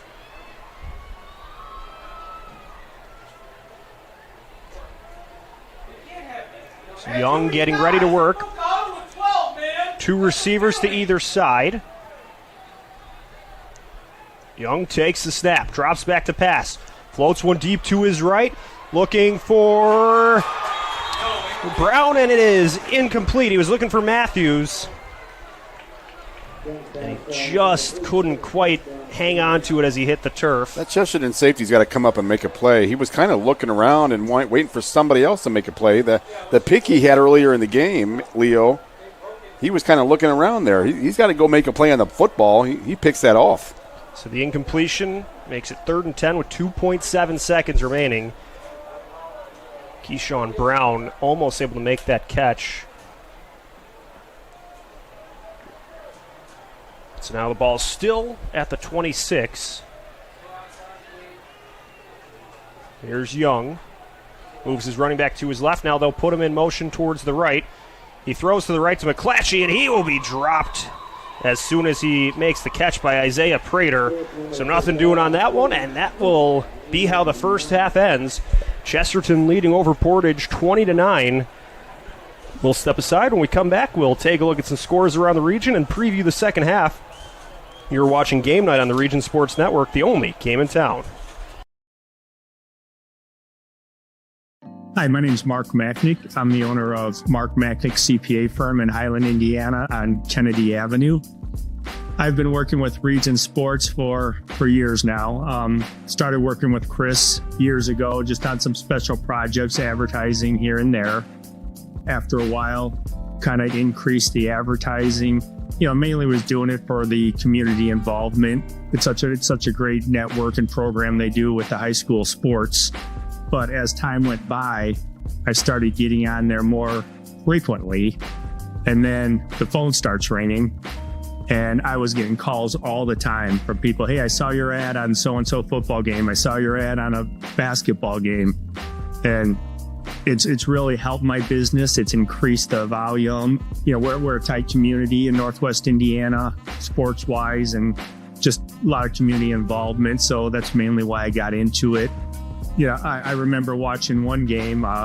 It was a basketball game, and I think there was a little bit of an altercation. And as the altercation was happening, my ad was right on the bottom, and someone typed in, "I wonder what Mark Macknick's thinking right now." And I was thinking, wow, this is awesome. It's really been a great feature for my business. It's the only advertising I do. I don't advertise anywhere else other than Region Sports. It's for the business, but mainly for the involvement with the community. I played high school baseball here in Highland, and ever since I've been advertising on Region Sports, a lot of my old coaches are now my clients. A lot of my old teammates come in here. My recommendation, if you're a business here in Northwest Indiana, I think Region Sports is, for your money, it's one of the best places that you can advertise. I mean, I can advertise on billboards. I could do anywhere I want to. And I choose Region Sports, mainly because I get a lot of feedback, especially on the high school level. A lot of the parents, if they can't make a game, they're watching it online. They're watching a replay, the grandparents. So it's done wonders for my business, and it's my go-to for advertising. It's the only spot I would advertise. So if you're a business owner in the area, really look into advertising on Region Sports. It's going to be well worth your money, and you'll make tenfold on what you're spending. Region Sports Network, they're the only game in town, but they're more than just a game. It's time for the Commissioner's Corner, an exclusive weekly conversation about Indiana high school sports with the Commissioner of the IHSAA, Paul Neidig. Now for an up-to-the-minute report about what's happening in the constantly changing world of high school sports, Here's Coach Bob Lovell with Commissioner Paul Neidig. Welcome back, everybody, to our weekly conversation with the Commissioner of the IHSAA, Paul Neidig, and talking about what's happening around the state in the IHSAA. Commissioner, thanks so much for your time. We are into the regional round of girls golf sectionals last weekend. Fun sport. Hopefully you and your magic with the weather continue again this weekend. Yeah, I think so, Coach, and we're going to continue to work on that. And weather this time of the year is certainly something that can affect what we do. But, I think the weather, and regardless, anytime we do have weather, we'll figure out a way to get it in. But we had an incredible week of girls golf last year. The Zionsville girls actually set a state record in their sectional victory, and they threw out a 73 to get to their final score, and so they're really good. But girls golf has just continued to improve in the state, and we're going to have a heck of a tournament at Prairie View Golf Course in 2 weeks. Great course, great young ladies have shot well, and it's a competitive, as we talked about before, it's an incredibly competitive field coming up. You also, we're getting into that time of year, just finished up your meetings with some of the constituents, so the school officials around the state, wrapped up that this week. Was it a productive exercise, as it seems to be every year? Yeah, it is. We have to get out and listen to what's going on within our schools. And, it's easy for us we're in the Indianapolis area all the time just because of where our office is at. But, we need to get out. We go visit with our schools. We had 8 stops around the state over the last 3 weeks. And we spend about 2 hours at each meeting place. And one, we just go over some things that have happened within the last year of the association. We talk a lot about the philosophy behind education-based athletics, but we also want to listen, and we want to listen to what's going on with our schools, and that helps us guide where we need to be in the future policy, future bylaws of the association. And so I often say this is your IHSA. Right. It's a member school organization. This is something that everybody's involved with, and we certainly want to make sure that we treat it as such. In a couple of weeks, I'll be using that tagline over and over for the pairing show for football. It is your IHSAA. Voluntary associations are like that, and it only works and survives if you have strong participation from the members. Yeah, and that's exactly right. And people don't realize that we're a not-for-profit entity. We do it without any tax dollar support. And, the member schools are the lifeblood of what we do. Right. I tell them all that, we run a lot of great tournaments across the state, but we don't run one without the input and without the cooperation of our member schools across the state. And we're so appreciative that the work that they do at their local levels. And it's everybody from the people who run the concessions to the ticket takers to the security. Police officers are involved. We have it takes, as it says, it takes a village. It takes a state to put on a state tournament. And in our state, our student athletes get a chance to participate in world-class facilities up and down the entire board of sports that are offered. I think it's one thing that we have a number of, of advantages over other states, but specifically in terms of facilities. Yeah, that's exactly right. We play in the best high school facilities in the entire country, and I get to listen to my colleagues occasionally talk to me about, how do we get to do that? And I just simply answered, it's great to be in Indiana, because Indiana it's all about the team. It's all about Team Indiana, and people, our professional organizations to our universities want us in their facilities celebrating high school athletics. He's the commissioner of the IHSAA. It's Paul Neidig. Week 5 of high school football coming up. The pairing show coming up on October the 12th for football. Commissioner, as always, it's great to talk to you. Thanks so much for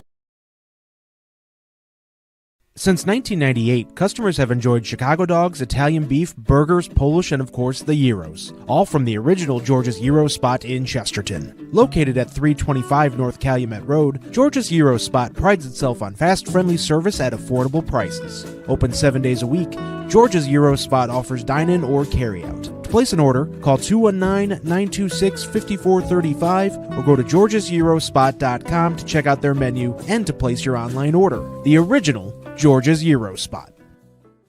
At Strachan Van Til, we believe grocery shopping should be simple. Now, shopping is easier than ever with our new and improved website. Find what you need fast.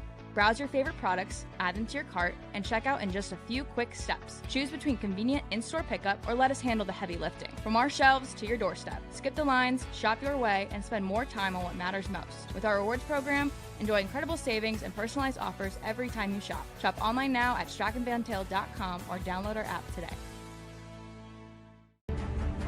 Hi, I'm Crowd Company's Lantern Man. If you're a contractor, it's my job to make your insurance coverage simple and affordable. Because I know time is money, I'll come to your business. Certificates and bonds are a snap. Wherever you are, whatever business you're in, we've got you covered. As Crowd Company's Lantern Man, I'm your insurance superhero. Crowd Companies, insurance professionals. Highland, Merrillville, and Michigan City. Thinking about what to do after high school? Consider a career with Boilermakers Local 374. As a Boilermaker apprentice, you'll earn while you learn. We offer excellent wages and benefits, and as part of our no-cost hands-on apprenticeship program, you'll learn from the best in state-of-the-art training centers and on the job. Become a union Boilermaker and get on your way to a great career. Find out more, visit www.local374.org or call 219-845-1000. From lighting up Friday night football to powering the classrooms that shape the students of Lake County, IBEW Local 697 is proud to support our region's schools and the communities we call home. A career as a union electrician could be your next great move. Your next cap might be a hard hat. IBEW Local 697, powering futures, powering the region. Four Seasons Mechanical proudly serves Northwest Indiana, providing quality, reasonably priced, reliable service. With a quality and comfort guarantee, the professionals at Four Seasons Mechanical offer a wide range of services in heating, ventilation, and air conditioning. Whether it's residential or commercial, Four Seasons Mechanical is there 24/7. To find out more, the website is fourseasonsmechanical.com or give them a call at 219-756-7020. Four Seasons Mechanical, your indoor air quality specialist. Back here at Portage, where the Chesterton Trojans lead the Portage Indians 20-19 on a first quarter that we saw a lot of turnovers that Chesterton was able to capitalize, but then Portage really fought back well in the second quarter to make it an 11-point game at the half. Yeah, again, as I mentioned, they have talent. They have young talent, and they can produce, but they just got to stack good plays. You know, it's those self-inflicted things, and I think you can put yourself in any ball game, like as you mentioned. As we will continue to preview the second half, but first let's take a look at some scores from around the region. This scoreboard update is courtesy of your neighborhood Strachan Van Til Food Market. Strachan Van Til. Shop online for delivery or curbside pickup at strachanvantil.com. At the half, the number 3 ranked Andrean 59ers lead Highland 28-13. The Andrew Thunderbolts from Tinley Park, Illinois lead Hammond Central 52-0 in the fourth quarter. Bishop Nolan Lake Station are scoreless so far. Pullman Academy Eagles versus North White Vikings scoreless as well. Culver Academy Eagles lead Kankakee Valley 14-3. That one's in the third quarter. The number 7 Griffith Panthers lead over the Chicago Central Cardinals 21-0 in the second quarter. Hanover Central and Munster tied up at 7 just before the half in that one. Merrillville, the number 2 ranked team in our RSN poll, leads over LaPorte 24-0 at the half. Bull Red Devils, number 5 in our poll, lead the number 4 Hobart Brickies 14-7 at the half. And Michigan City, number 8 team in our rankings, had 17-14 over Lake Central. That one at the half as well. River Forest trails the Boone Grove 22-12 at halftime. The Wolves with the lead there. The number 1 team in our rankings, Crown Point, has a 21-7 lead over the Valparaiso Vikings at halftime. That one being played at Crown Point. The Wheeler Bearcats and Westside Cougars scoreless so far, and Calumet Warriors lead 32-0 over the Whiting Oilers at halftime. You can follow all of tonight's Region Football scores on the Hometown Scoreboard, streaming on YouTube/Region Sports, Facebook.com/Region Sports Nation, and RegionSports.com, courtesy of your neighborhood Strachan Van Til, your favorite Indiana-made grocery store. halftime rolls along here at Portage. When we come back, we'll get you ready for the third quarter between the Indians and Trojans. You're watching Game Night on the Region Sports Network, the only game in town.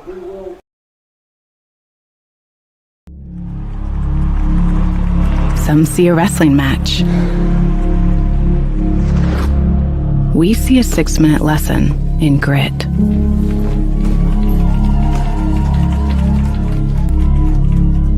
Some see a coach sending a runner home. We see a mentor guiding a student athlete into the future. Proud to keep education in front of athletics since 1903.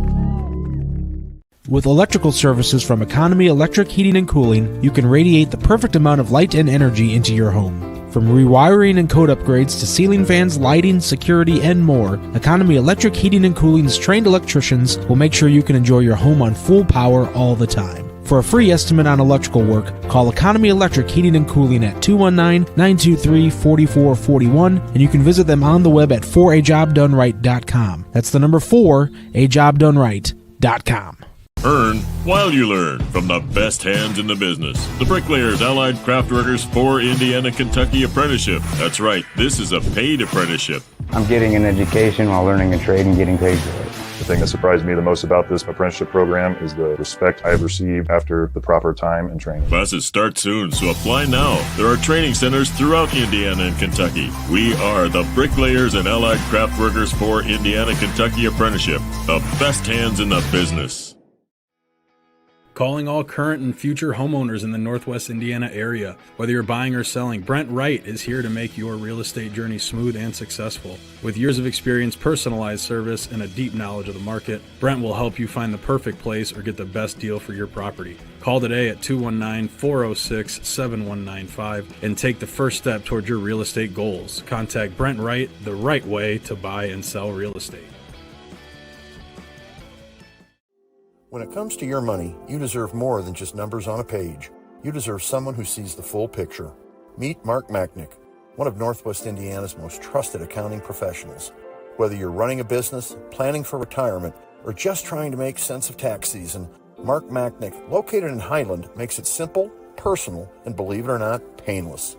Contact Mark and his team today at 219-595-5290. Mark Machnick, CPA. Life isn't always loud. Sometimes it's the quiet moments that matter the most. Of effort, of a dream taking root. And behind those moments, there's trust. Thank you for trusting Centier Bank with those moments and making us a part of your story. Thank you for the opportunity to earn your trust. Blythe's Team Sports in Valparaiso is a leader in athletics apparel and equipment sales. With in-house production including screen printing, trophies, embroidery, and more, Blythe's can help you to create the perfect look. For more information, visit them online at teamblythes.com. Blythe's Team Sports in Valparaiso, where the athletes shop. Welcome back as Georgia's Euro Spot in Chesterton presents RSN Game Night coverage of the Trojan football right here on the Region Sports Network. Georgia's Euro Spot, dine-in, pick-up, or drive-through. Call 219-926-5435. The original Georgia's Euro Spot as the Trojans lead the Portage Indians 20-9 at half. Chesterton struck first with a 16-yard touchdown reception from Michael Roan. Then they would add another touchdown from Andrew Govea. Chesterton, or a Portage field goal, would make it a 12-3 game. Then Portage answered with a touchdown strike from Cody Young to his receiver Flately, and then Chesterton punched in one more touchdown from Govea before the half to make it 20-9. So that's how we got to where we were today. And this Portage team has showed some fight, but they've also had an interception and a fumble loss. While Chesterton, a fumble loss on their side, has been trying to capitalize on those mistakes presented from the opponent. Yeah, for Chesterton, I think they've been pretty methodical. They moved the ball. They just didn't finish a couple drives, whether it was a penalty, a timely penalty, or, you get behind the sticks. And as I mentioned, that they're not built for getting behind this. They're not built for third and long, Leo. And You know, and I know Gavia's got a part of that and their offensive line, but they're just right now with a young quarterback where he's got to make those tough decisions at a big down. You know, he's just not built for that right now. And for Portage, as I mentioned, I said it already, I think they have the talent. I think that, you know, again, we talked, and it's young talent. Some of these guys might have been playing JV if those other guys had transferred to other schools. But, you know, I think, again, it goes back, and it's hard to convince young people of that anywhere, that you're an accumulation of your daily habits. You know, if you mess around in class, if you don't, and it adds up. It adds up with an encroachment call or that kind of thing. And again, that starts at the younger levels. I think that you've got to let the coaches coach, and you know, whatever, row the boat. If we're not all pulling the same end of the rope, we're not going anywhere, and we're not going to get anything done. And your carousel of head coaches is just going to continue. So, you know, it's proven that you can win at Portage. My guy Brian Klaus did very well with the boys basketball program, winning their first sectional here forever.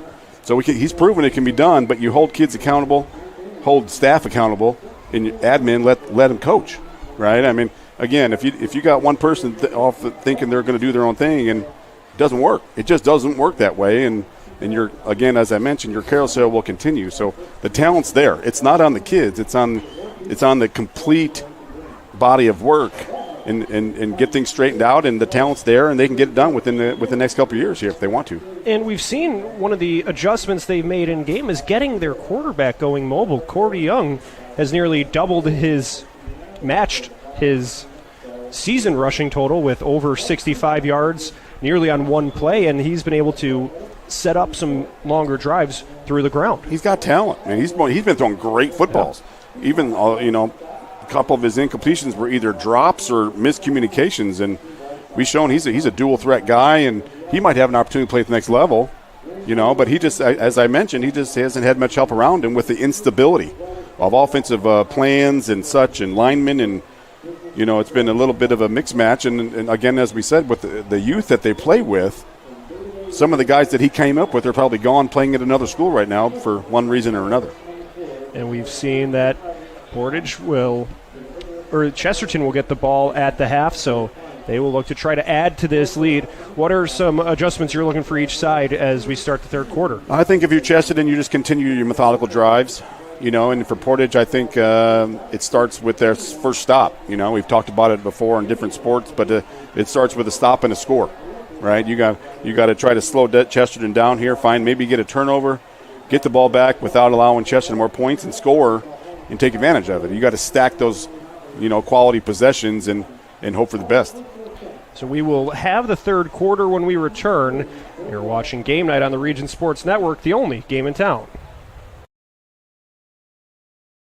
Since 1998, customers have enjoyed Chicago dogs, Italian beef, burgers, Polish, and of course the gyros, all from the original George's Gyro Spot in Chesterton. Located at 325 North Calumet Road, George's Gyro Spot prides itself on fast, friendly service at affordable prices. Open 7 days a week, George's Gyro Spot offers dine-in or carry-out. To place an order, call 219-926-5435 or go to georgesgyrospot.com to check out their menu and to place your online order. The original George's Gyro Spot. At Strachan Van Til, we believe grocery shopping should be simple. Now, shopping is easier than ever with our new and improved website. Find what you need fast. Browse your favorite products, add them to your cart, and check out in just a few quick steps. Choose between convenient in-store pickup or let us handle the heavy lifting. From our shelves to your doorstep, skip the lines, shop your way, and spend more time on what matters most. With our rewards program, enjoy incredible savings and personalized offers every time you shop. Shop online now at strachanvantil.com or download our app today.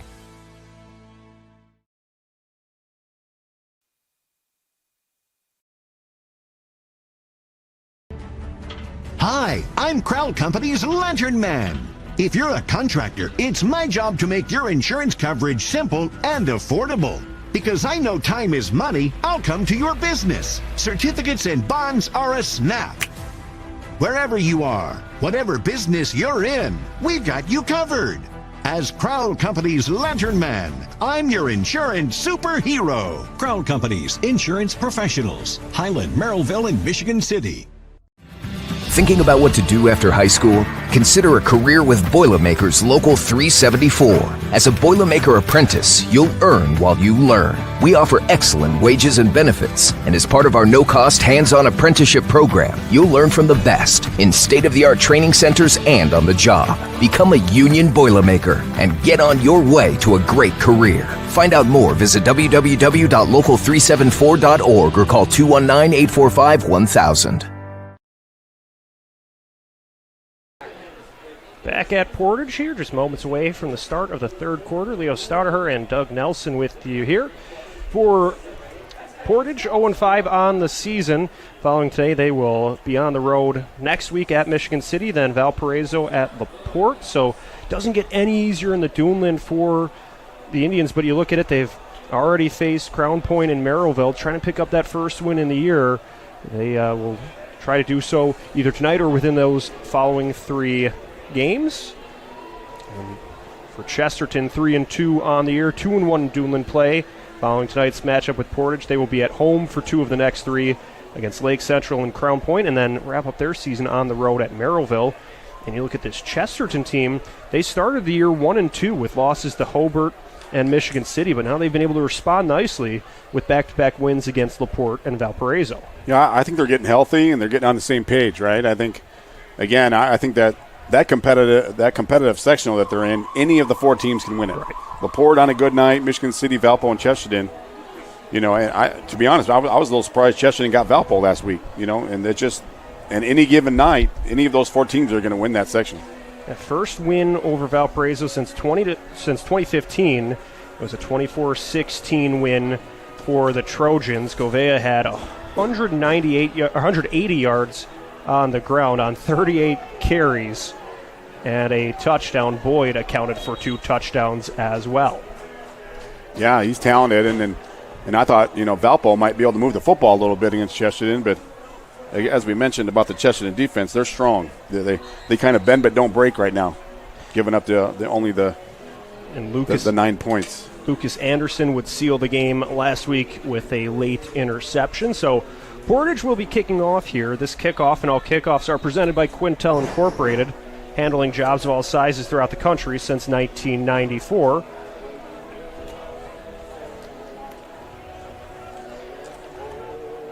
Friday night forecast is brought to you by our friends at Economy Electric Heating and Cooling.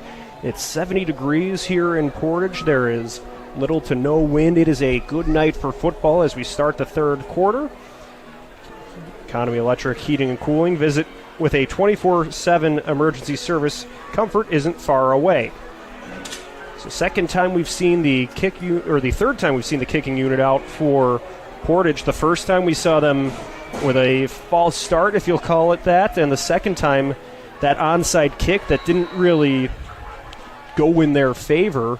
We'll see what the third time holds. Is this one goes to about the 15 where they'll try to return it. Wish gets it, cuts to the left, keeps going. There's a penalty behind the play, so that will take away some of what was a very good return by Gus Wish. Yeah, it's in the area of holding. That one might be coming back. Leo, we got fireworks off in the distance. I was watching that towards just beyond the trees behind us. Yeah, I don't know. I'm a Portage grad, and you don't need a reason in Portage to have a fireworks show. Let's just put it that way. Gotcha. I wasn't sure if it coincides with the homecoming festivities or that was... That's a possibility, but that's kind of far off. But right. It could be a plethora of reasons, Leo. I mean, I can't even begin to imagine. But that's a pretty good show going over there. Yeah, that's captivating some of my interest here. Yeah, right. A nice evening for it. We're spoiled, like you said earlier, to get a night like this in late September as Chesterton takes over on their own 24-yard line from the left hash mark. Boyd will put Wish in motion, and he will hand it off to the receiver, Wish. He turns the corner at the right side of the line, gets to the 35, and is shoved out of bounds. So Wish on the jet sweep. Picks up. He will get enough for the first down, brought to you by Four Seasons Mechanical in Merrillville. Yeah, as we mentioned in the first half, Gavia got a boatload of touches, didn't he? Yeah. They moved him around a lot, but, again, they have to use other weapons as well. If they want to advance in the tournament, it can't be all him. And they have other guys, as we mentioned with Rosso and the the tight end that scored a touchdown. They have other guys, but they just got to mix it up a little bit. It's 1st and 10 from the 34. Boyd hands it off to Govia. He will move to the right side of the line and continues to drive forward. Picks up about 8 yards on the first down carry. He's 2nd and 2. And he's a good guy to always have in your back pocket, right? If you need a couple yards, you can always give it to Andrew. But again, it's another reason why they show that play is maybe just give somebody to think about on film. Right. Give somebody else something to prep for. Wish will be out to the far left. The ball's at the right hash mark. The receiver, Wish, put in motion from that left hash mark. Now he'll set up on the right side. It'll be a handoff to Govia. He slices to the left side of the line, gets to the 40, keeps going 35-30. 25, he is wrapped up and brought down, but a huge pickup for Andrew Govia sends Chesterton deep into Portage territory. Again, that goes back to those patient cuts. He went kind of backside there, and the line did a great job of sealing the backside, and he kind of slid out the back door and had all kind of room, but that's just those patient cuts he makes. So a long run for Andrew Govia, picks up the Four Seasons Mechanical first down, moving Chesterton to the 19-yard line. Armand Harrison with the tackle. The sophomore safety has had a busy evening. So now Boyd will set up in the shotgun. Govia to his right. Put Wish in motion. It's a handoff to the receiver. He's going to have room along the right side. He gets to the 10, keeps going, and he will tumble towards the goal line. He's in the end zone. All kind of room over there. The secondary on that end of the line just never really stepped up and made a play. They kind of just kept backing up and riding him toward the sideline, and he just kept going. He took what the defense gave him. So a 19-yard touchdown for Gus Wish makes it a 26-9 lead for Chesterton with 10:17 to go in the third quarter. Awaiting the extra point. Mace Redmond will look to send this one through the uprights. The snap, the hold, the kick, all are good. It'll be a 27-9 lead. 10:17 remaining in the third quarter. You're watching Game Night on the Region Sports Network, the only game in town. From lighting up Friday night football to powering the classrooms that shape the students of Lake County, IBEW Local 697 is proud to support our region's schools and the communities we call home. A career as a union electrician could be your next great move. Your next cap might be a hard hat. IBEW Local 697, powering futures, powering the region. Four Seasons Mechanical proudly serves Northwest Indiana, providing quality, reasonably priced, reliable service. With a quality and comfort guarantee, the professionals at Four Seasons Mechanical offer a wide range of services in heating, ventilation, and air conditioning. Whether it's residential or commercial, Four Seasons Mechanical is there 24/7. To find out more, the website is fourseasonsmechanical.com or give them a call at 219-756-7020. Four Seasons Mechanical, your indoor air quality specialists. This kickoff and all kickoffs are brought to you by Quintel Incorporated, handling jobs of all sizes throughout the country since 1994. Redmond steps into his kick. It will skip its way to the 5 where the return man has to fall on it. He will go down on it. So it'll be a long field for Portage to work with. Keyshawn Brown fell on that bouncing kick at the 5-yard line. Yeah, that's one of those. It's almost like baseball. It's a line drive right at you. Right. It's kind of, what do I do with it? And he just did what he thought he should do, is kind of knock it down, and then you catch yourself on the 5-yard line. It might have been better, sure, let that go a little bit. So a long field to work with for Cody Young and company. Alex Hazelton playing running back. Hunter Cole at tight end. Devin Fadley, Amani Quarles, and Jordan McClatchy make up the receiving group. Young will be under center. He'll pitch it to the running back, Hazelton. He will boogie to the right side of the line, gets to the 15, and goes to the sideline. So Hazelton helps out the Portage offense. Gets enough for the Four Seasons Mechanical first down. So that will certainly make things a little bit easier now that you're outside of the shadow of your own end zone. I thought he did a really good job of making the first guy's miss, Leo. He kind of got him flat-footed and made a nice move. And like I said, just as Gavia, he was kind of moving forward and leaning forward. Made a nice move. New set of downs, 1st and 10 from the 16. Handoff to Hazelton, or this will be Duff as he powers to the left side of the line. Picks up a couple of yards there. It's maybe to the 17. So Portage trying to find some ways to get the ball into some different players' hands and pick up some yards. As Young did a lot of the work on the ground, but now we've seen they've used Hazelton and Duff early in the third quarter. This almost feels like a drive they have to score. Absolutely. To not let it get away from them here. 2nd and 9 to go from the 17. Young pump fakes, and he is hit as he releases the ball. It bounces away. Incomplete. It'll bring up 3rd down. A little hitch and go there by Young, but number 7, Zane Westerlin, in on that kind of a deflection. Looks like they kind of hit his arm as he was throwing. So now 3rd and 8. Portage with a big 3rd down on their hands here. Trying to make something happen. 9:23 to play in the third quarter. And you have to be careful if you're the Chesterton defense. Young can tuck it and run. Right. He'll take it to the house if you don't pay attention to it. So 3 receivers out to the right, 1 to the left. Young wow. into pocket to pass. He'll connect with McClatchy. He shakes through a pair of defenders. He keeps going. Crosses midfield. 35, 30. McClatchy still speeding up, and he will make his way to the end zone. As you might have heard from the Chesterton coaches upstairs here, it was an absolute blown coverage and then not a very good tackle effort. So great job by Young. We've said all night he throws a good ball, and the receiver made a play and made the most of it. Cody Young and Jordan McClatchy team up for an 83-yard touchdown reception, keeping Portage in this game, trailing 27 to 15 with 9:08 remaining in the third quarter. Yeah, that was just poor tackling and a really nice executed play there by Portage. So McClatchy broke through a couple of would-be tacklers, kept going, and now they'll have to hustle to bring an extra lineman for the PAT. Don't want to waste the timeout here. Yeah, there's plenty of time on the play clock. So Ryan Scanlon gets ready. The snap, Duff with the hold, and he will send it through the uprights. Portage makes it an 11-point game, 27-16, 9:08 remaining.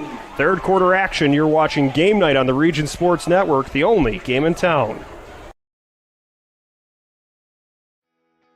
Calling all current and future homeowners in the Northwest Indiana area. Whether you're buying or selling, Brent Wright is here to make your real estate journey smooth and successful. With years of experience, personalized service, and a deep knowledge of the market, Brent will help you find the perfect place or get the best deal for your property. Call today at 219-406-7195 and take the first step toward your real estate goals. Contact Brent Wright, the right way to buy and sell real estate.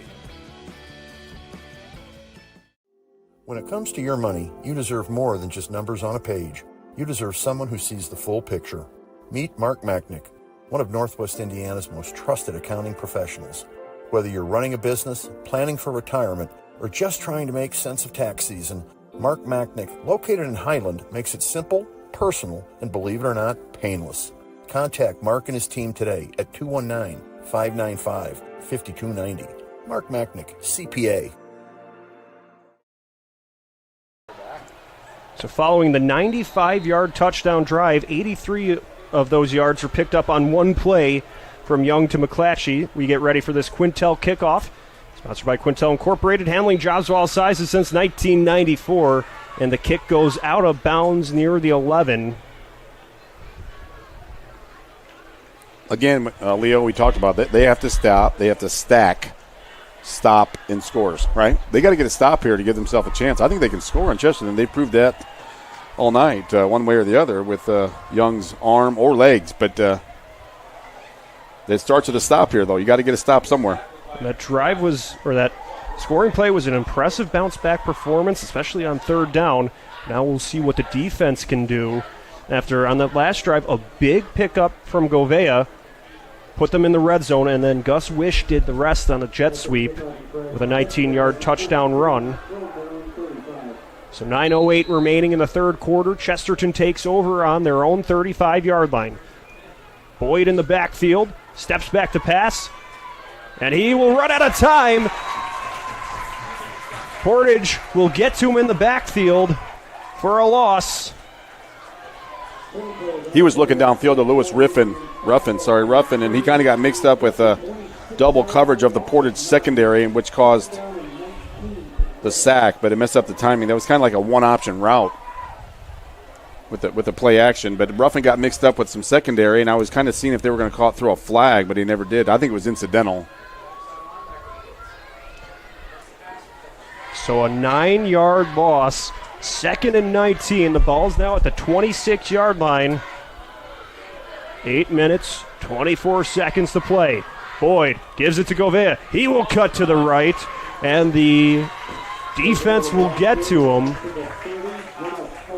Picks up a few, makes it still 3rd and long, gets to about the 30. So a 4-yard pickup for Govea. Yeah, this is the play. Portage has got to get off the field, right? They got to get a stop here. And as I mentioned, it's a good time for it. Chesterton is not good when they're behind the ropes here a little bit. Boyd and Govea in the backfield. 3 receivers to the right, a pair of tight ends, Roan and Bradfield, with Wish on the left side, Raffin on the right. No safeties back. They try the hard count, and Portage might have got a little too eager. Yeah, they had no safeties back. They're bringing the house there, Leo. So it'll be a 5-yard penalty to make it 3rd and 10. Makes it more manageable. Every little thing counts here when you can move up 5 yards. Yeah, that's 3 of those. But again, they're bringing the house. There's no safeties back. On a pretty big play here. So Boyd brings the troops to the line, 3rd and 10 to go. 3 receivers to the right, 1 to the left. He drops back to pass. Portage brings the house. The ball will fall incomplete. He ran out of time, just had to fire it away. Couldn't get it to a teammate. So the incompletion brings up 4th and 10, and we will see the punt team on the field from Chesterton. It was the perfect play call. They brought the house and were bringing the entire line, and it was a screen play. And again, Govea just got mixed up with the defender. If he doesn't get mixed up, he's probably gone. But, yeah, you got to execute under pressure. Portage will have to take a timeout as they couldn't get a player off the field. So that might be one they end up needing later with about 7 minutes to play. You can stay with us after the game when we'll name the Proud to Be Union Play of the Game presented by Ironworkers Local 395. The clock is still running here, by the way. So we'll have to get that sorted out, too. To find out how you can become a union ironworker, visit ironworkers395.com. Certainly been plenty of strong contenders for what could be the play of the game in this. It's turned into a very offense-heavy matchup between 2 Duneland Conference rivals. When they played last season, it was a lot closer. Chesterton in 2024 picked up a win 10-6 at home against Portage. Well, Portage was pretty competitive last year. Right. Well, they have 4 wins last year, and they had some talent. Again, unfortunately, a bunch of them jumped ship.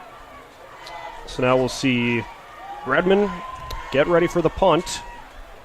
7:09 as time was adjusted. Is that offsides again? Yep.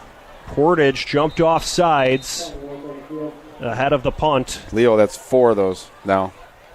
20 yards. Again, that's the details. It's the every phase. First, offense, defense, special teams. You're putting Chesterton back in a spot where they could go for it. I was about to ask about that. It's gone from, on this drive, from 4th and 15 now to 4th and 5. Do they roll the dice, bring Boyd and Govea back out there? No. I would do another hard count. Right. If it's Might working, as well. try it again. They're going to give you a first down. Portage getting ready to rush here. The snap goes to Redmond. He lets it fly, sailing towards the 30 and takes a favorable bounce for Portage. Nearly goes to the 40 before the Trojans are able to jump on it. So Chesterton unable to pin Portage back on that punt. The Indians will take over on their own 39 or their own 40. The nose of the football will be at the 40.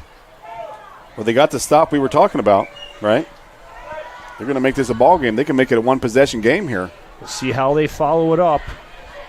Cody Young brings his team onto the field on their own 40-yard line. 6 minutes, 59 seconds to go. He's the lone man in the backfield. 2 receivers to the left, 3 to the right. They're looking to the sideline. 14 seconds on the play clock.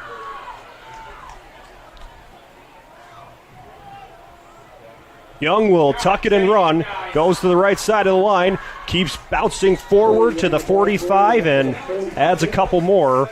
So Cody Young showing off the running ability.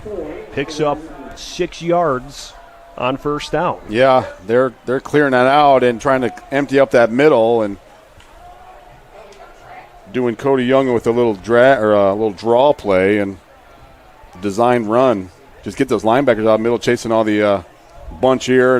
It's all eye candy, Leo. It's just it's a distraction for the line to block head on head. It's following the 6-yard pickup from Young. The Indians need 4 yards here. Young's looking left to pass, throws, and it's broken up in coverage. We saw that was Caden Sherwood able to break that one up. Nearly had the pick, but it bounces above him. Yeah, that hit him right in the worst spot there, Leo, right in his hands, didn't it? And he might have had visions of Sports Center highlights there, but that was pretty easy one there. So Sherwood unable to hang on to the interception. We'll see now if Portage can make them pay for that after avoiding the turnover. 3rd and 4 on the 43. Young, another passing look, throws to the left, and he will be dropped. He was looking for Jenkins, but there's also a flag thrown. We'll see what the penalty marker is for. So the Portage players are pointing that it's on Chesterton. Face mask on the Trojans.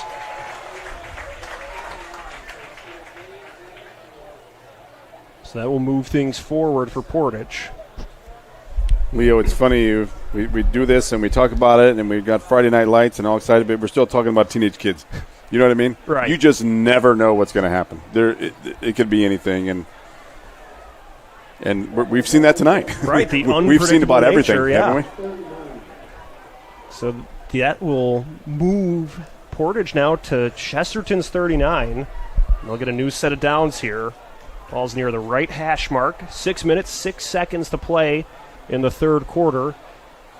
Young will have one receiver out to his left. He's making sure he knows the signals. Hazelton to his right in the backfield. Young will put it into the belly of Hazelton. He goes up through the middle, and there's another penalty marker on the field. So we'll see. It's about the area of holding there in the backfield there, Leo. It looks like that's what it will be. It seemed like a little miscommunication, too, on the handoff. That slight delay between Young and Hazelton. So let's send them back, make it a 1st and 20 from the 49. So 1st and long for Portage. So after they get a big penalty that helps them, it's another one that then sends them backward. I don't think they're in that bad of a spot. I think they have the weapons to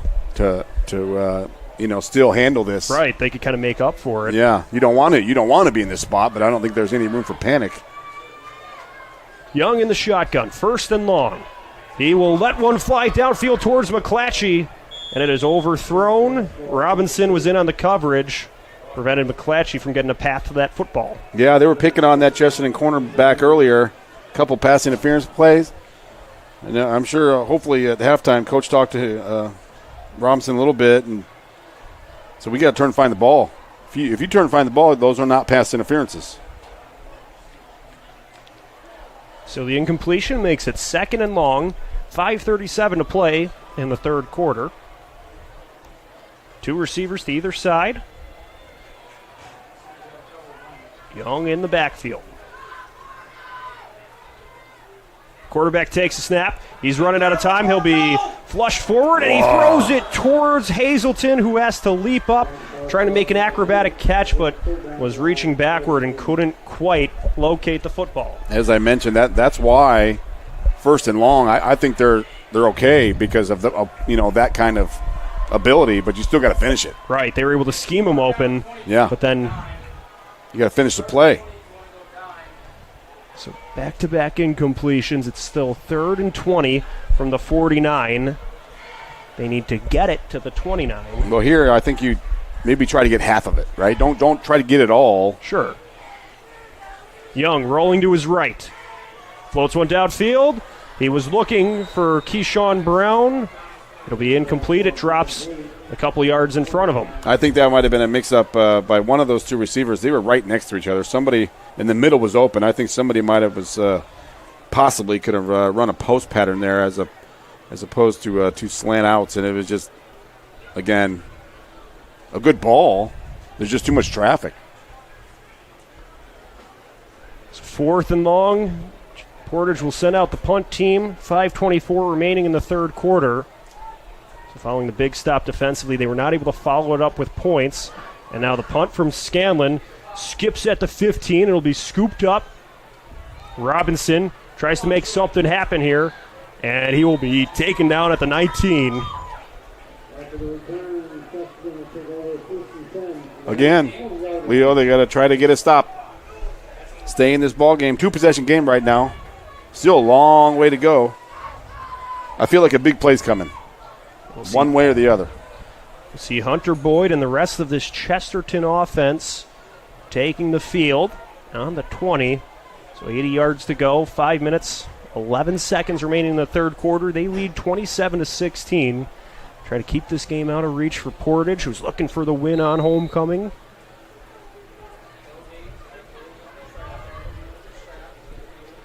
So the sophomore quarterback steps up. Govea will be to his left. It's a handoff to Govea. He rumbles to the left side of the line and keeps going forward. Fights for a handful of yards, gets to the 25. Yeah, when all else fails, hand the ball to him. Portage is admittedly done a pretty good job of keeping him somewhat contained, but really just the one long run he had to start this quarter. Right. So he picks up 5 there. 4 minutes, 40 seconds to play as Boyd and his team creep to the line. They'll put Wish in motion. And another handoff to Govea. He tries to turn the corner, getting to the left side of the line, keeps twisting and turning, fighting for a couple of yards there to make it 3rd and manageable. I thought number 7, Tristan Burleson, kind of cut that. That could have been a big run there for Govea. Burleson got in on his feet. That was a big tackle by him, or he could still be running. Because Burleson was running upright across that left side of the line. If he was able to break free, he could have been gone. Yep. 3rd and 2, just over 4 minutes to play. Boyd to Govea. Govea follows his blockers. He will get to the 34, and that'll be enough for the first down. It's the Four Seasons first down, brought to you by Four Seasons Mechanical in Merrillville. So he picks up a new set of downs, and we'll have a stoppage for an injured player on the Portage side. We will step aside. You're watching Game Night on the Region Sports Network, the only game in town. Flip the switch, a light turns on. Press the button, machines and instruments come to life. Touch the screen, communicate with the world. Simple tasks, guaranteed results, every second of every day. That's the power of power. And that's the power brought to you by the NECA contractors and electrical workers of Local 531. Life isn't always loud. Sometimes it's the quiet moments that matter the most. Of effort, of a dream taking root. And behind those moments, there's trust. Thank you for trusting Centier Bank with those moments and making us a part of your story. Thank you for the opportunity to earn your trust. On 1st and 10, they'll hand it off to Raffin. He cuts on the right side, keeps going, and will pick up. He might have had enough for the first down. He will. So Lewis Raffin on the handoff gets 10 yards. And a new set of downs for Chesterton. It's a Four Seasons Mechanical first down. Another guy down. Is he tying his shoe? The official was tying the player's shoe. Nope, we got a guy down. So there's another injured player on the field. So that stops things with 3:35 remaining. Chesterton leads 27-16.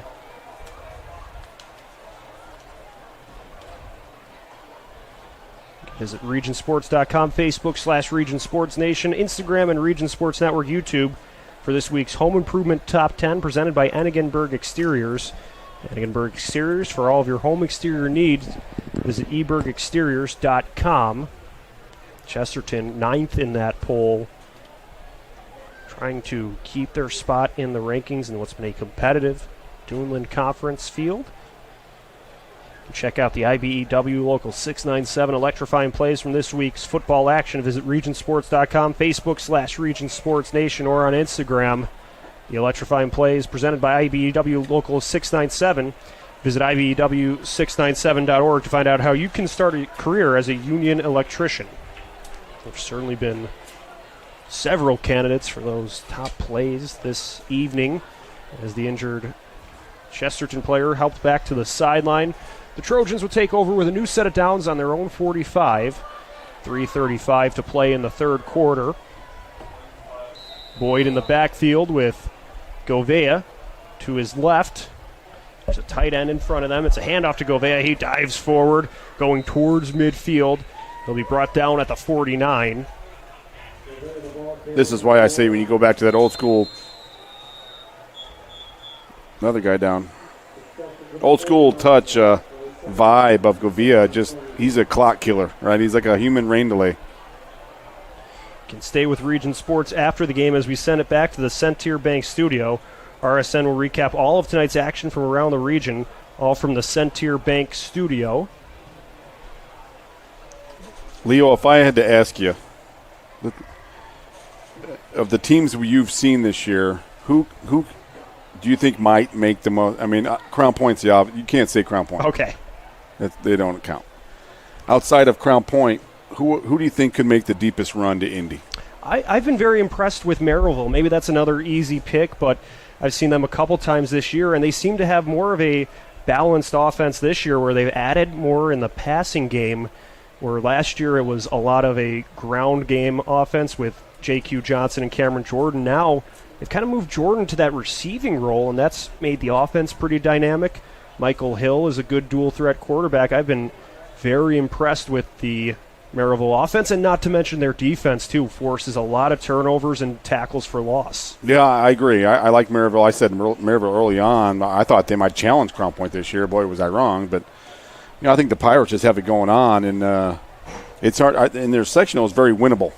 Right? They have the toughest team in their sectional is Hammond Morton, and it's hard to get a read on Morton because they play a bunch of teams from out of state.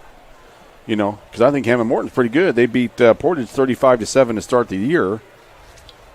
And lost to Chesterton by 1. So, I mean, who knows? But I agree with you. I think Merrillville, I like Andrean's chances. I think they have an opportunity to make a run at the 2A level. A team that's a little bit out of our area is Knox. And Knox is ranked 6th in 3A. They have statistically the best running back in Indiana. And he's just a machine. So, and you can't. It's hard to go against Russ Radke. I think Lowell's figuring it out right now. Right? I mean, they have a tough one with Hobart tonight. Is that right? Yes. So I think that for 4A, I think it could be between those two teams, and anything can happen. But I think we'll have a team or two, at least at the semi-state level, if not Indianapolis, come Thanksgiving weekend. Should be an exciting October and November across the region. As the injured player continues to be attended for, we will step aside. You're watching Game Night on the Region Sports Network, the only game in town. Blythe's Team Sports in Valparaiso is a leader in athletics apparel and equipment sales. With in-house production including screen printing, trophies, embroidery, and more, Blythe's can help you to create the perfect look. For more information, visit them online at teamblythes.com. Blythe's Team Sports in Valparaiso, where the athletes shop. Some see a wrestling match. We see a 6-minute lesson in grit.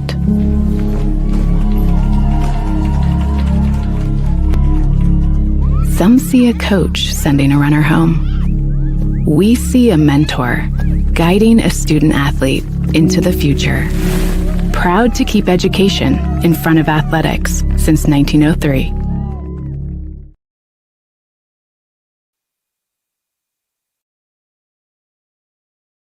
Since 1998, customers have enjoyed Chicago dogs, Italian beef, burgers, Polish, and of course the gyros, all from the original George's Gyro Spot in Chesterton. Located at 325 North Calumet Road, George's Gyro Spot prides itself on fast, friendly service at affordable prices. Open 7 days a week, George's Gyro Spot offers dine-in or carry-out. To place an order, call 219-926-5435 or go to georgesgyrospot.com to check out their menu and to place your online order. The original George's Gyro Spot.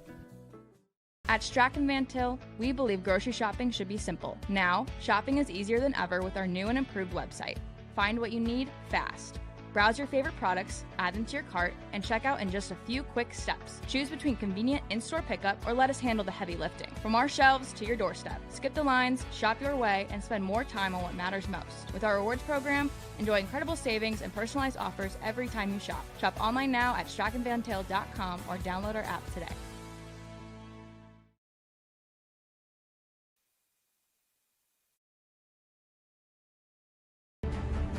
Hi, I'm Crowell Company's Lantern Man. If you're a contractor, it's my job to make your insurance coverage simple and affordable. Because I know time is money, I'll come to your business. Certificates and bonds are a snap. Wherever you are, whatever business you're in, we've got you covered. As Crowell Company's Lantern Man, I'm your insurance superhero. Crowell Company's insurance professionals. Highland, Merrillville, and Michigan City. Thinking about what to do after high school? Consider a career with Boilermakers Local 374. As a Boilermaker apprentice, you'll earn while you learn. We offer excellent wages and benefits, and as part of our no-cost hands-on apprenticeship program, you'll learn from the best in state-of-the-art training centers and on the job. Become a union Boilermaker and get on your way to a great career. Find out more, visit www.local374.org or call 219-845-1000.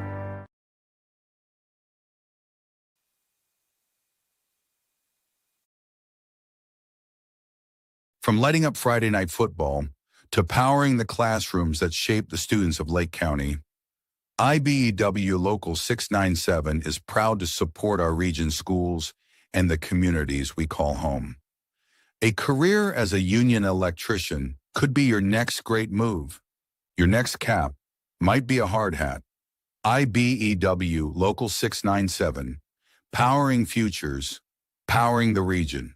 Four Seasons Mechanical proudly serves Northwest Indiana, providing quality, reasonably priced, reliable service. With a quality and comfort guarantee, the professionals at Four Seasons Mechanical offer a wide range of services in heating, ventilation, and air conditioning. Whether it's residential or commercial, Four Seasons Mechanical is there 24/7. To find out more, the website is fourseasonsmechanical.com or give them a call at 219-756-7020. Four Seasons Mechanical, your indoor air quality specialist.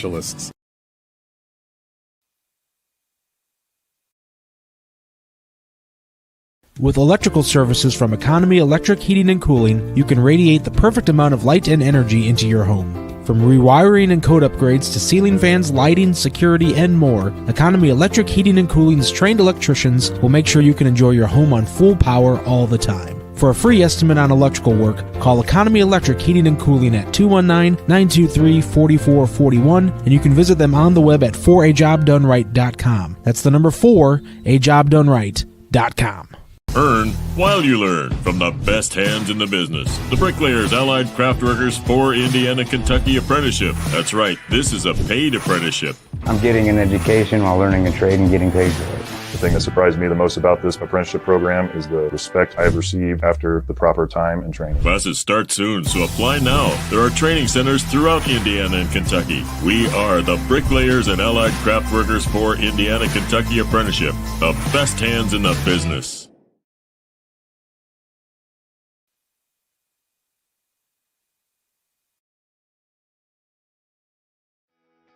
Calling all current and future homeowners in the Northwest Indiana area. Whether you're buying or selling, Brent Wright is here to make your real estate journey smooth and successful. With years of experience, personalized service, and a deep knowledge of the market, Brent will help you find the perfect place or get the best deal for your property. Call today at 219-406-7195 and take the first step toward your real estate goals. Contact Brent Wright, the right way to buy and sell real estate. When it comes to your money, back at Portage after a member of the Portage defense was just taken off the field on a stretcher. We do not have many updates other than that on who the player was. Pass along anything if we are given word. As play resumes here, Andrew Govea takes things forward, picks up about 3 yards, making it third and short for the Trojans. Yeah, hopefully the young man's fine. A lot of times that's precautionary, right? And we hope he's fine. But if you're the Portage sideline, you can't forget that you're in this ball game. You're one play away from making it a one-possession game. So after a bit of a lengthy delay, both sides trying to get back in the swing of things here. 2 minutes and 40 seconds to play in the third quarter. Chesterton trying to roll downfield. They will hand it off to Govea. He cuts and is dropped just past the first down marker. Big contact. It's number 35 there, Leo, huh? From the secondary from Portage. Vincent Ramos, another sophomore. That's what I had, a bit of pop on Govea there. He was really able to make an impact there, but Govea still picks up the Four Seasons Mechanical first down. Chesterton driving here after Portage was able to stop them last time out. We'll see how the Trojans respond. They'll move back to the line, getting to the opposing 43-yard line. They'll put the receiver in motion. It's a handoff to Wish. He tries to turn the corner. Multiple penalty markers on the field. He spins at the 40 and is wrestled down. But we'll get this one sorted out. Yeah, that's going to come back. Pretty obvious on the left side of the line there by the lineman. So that takes away what could have been a good run for Gus Wish. We had seen him with a rushing touchdown earlier in this third quarter. Leo, we could have called that one from up here, I think. Right. As both teams still trying to overcome these penalties as they've been persistent on both sides. Yeah, a lot of laundry on the field tonight, Leo. A lot of laundry. Has caused maybe some of these drives to unravel where both teams are getting moving but then have to hold up, go back. It's been a weird game as far as flow. Right. You know what I mean? With all these flags and the injury of the young man. But even before that, it's kind of stagnant. Yeah. The crowd's just waiting. Doesn't it feel like they're just waiting for something to happen? A couple of odd fumbles because of miscommunications and weird drops. Now 1st and 20 from the 47, so Chesterton's been driving, and now 1st and long, and we will see them take a timeout, getting things sorted out. So that stops things with 1:31 remaining in the third quarter. Each team has now burned a timeout in the third quarter. Again, I just feel like Portage is one big play away. You know what I'm saying? They're one explosive play of getting right back in this ballgame. They've been keeping this game within reach. Yeah. It's kind of like you just keep the game ugly. You know what I mean? You just mix it up and you prevent Chesterton from setting the tempo, from playing the type of game they want to play. Right. And for a Portage team that is winless on the year, still showing a lot of fight here in Week 6. Yeah. You look at players still holding their heads high and hustling on every play. That is good to see from this squad that's playing a lot of sophomores and juniors. It just bodes well for the future. Absolutely. Of Portage football if they can figure out that coaching spot and then support the coach, which is always helpful. Boyd gets his team ready. They move a tight end in motion. Handoff to Govea. He goes to the right side of the line, and he will be brought down. Picks up a couple. But Portage stacks things up at the defensive front to take away some real estate from Govea. So you wonder how close to the vest Chesterton's going to play this. 2nd and 19, so still a ways to go here. Ball's on their own 48. Just over a minute to play in the quarter. Yeah, there aren't too many plays for 2nd and 19, Leo. You just want to chip away, maybe get a third. That's where it helps to have Govea. Yeah, a little draw play or so. They put Raffin in motion. Boyd drops back to pass. He will throw to his left, connects with Raffin. He has room to run at the 35, and he is shoved out of bounds at the 31. So Lewis Raffin answers the call and will get a lengthy first down pickup for the Trojans. I think that right there we saw another part of Gavia's game. He stepped up and took a blitzer right on and stood him up and gave Boyd some more time, for that pattern to work across the field. So great job of Gavia stepping up and being another blocker. You can't put a price tag on that, right? I mean, it's just another extended lineman. So the big pickup makes it a Four Seasons mechanical first down. 1st and 10 from the 30. Boyd in the shotgun. Handoff to Govea. They'll pitch it to Wish. On the reverse, Wish takes it up the left sideline. Keeps going. 15 and is forced out of bounds. But a good pickup on the reverse for Gus Wish.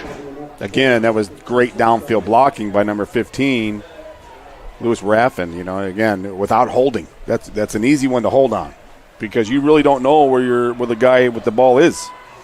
You say he's coming, you kind of feel him coming, you can hear him coming, but you don't know if he's going left or right. Great job downfield blocking. So 19 yards, it's a Four Seasons mechanical first down.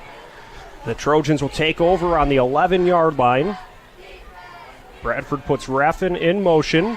Boyd will hand it off to Govea. He'll pitch it to his right to Raffin. Raffin try to turn the corner at the 15, and Portage will get to him. Looks like a loss of 1. Yeah, he did good to get back to the line of scrimmage or close to the line of scrimmage. I think Chesterton's going to take this to the 4th quarter. So time winding down here in the 3rd quarter. Chesterton leads Portage 27-16. We've got a good one going here on homecoming at Portage. Stick around. 4th quarter's coming up next. You're watching Game Night on the Region Sports Network, the only game in town.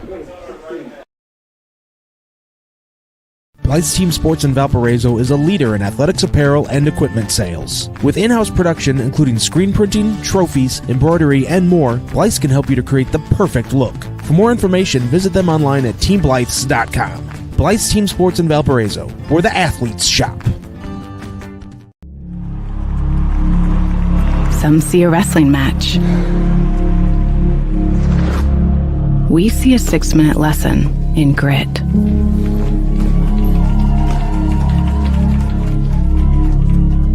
Some see a coach sending a runner home. We see a mentor guiding a student athlete into the future. Proud to keep education in front of athletics since 1903.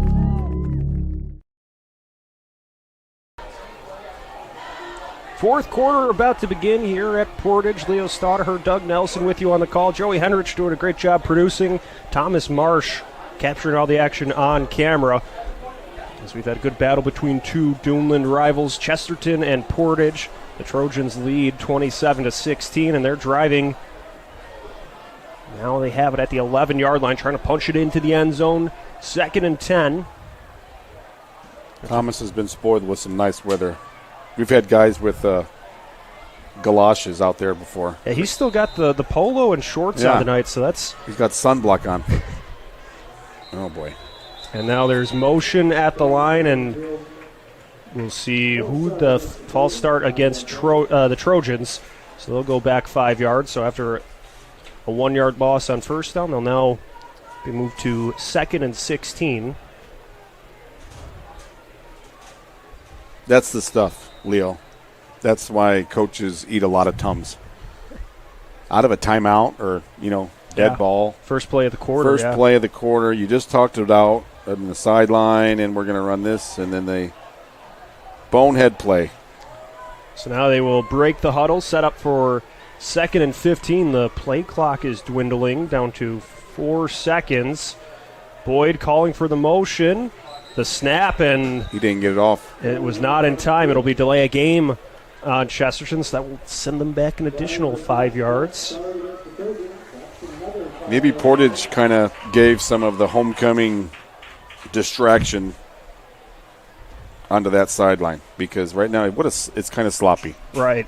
To put it nicely, Leo. I'm trying to be nice here. And you've mentioned it too, there's not much of a flow in this game between some of the penalties providing a lot of disruptions and turnovers hard to... 2nd and long again. Both teams have had some lengthy ways to go to the sticks. 2nd and 20 from the 22. Boyd dropping back to pass, fires one to his left. He connects with Raffin, who is twisted down. Good coverage on the play by Steyorts. Nice route and a nice ball there, Leo. He gets 7 yards, so you pick up some of the lost yards from the penalties and making it 3rd and 13 from the 15. 11:32 to play in the fourth quarter. Boyd in the shotgun, 2 receivers to either side. Gaviz to his left. He's looking to pass. Fires a deep ball to the end zone, looking for Wish, but it is incomplete, out of bounds. So that will bring up 4th down.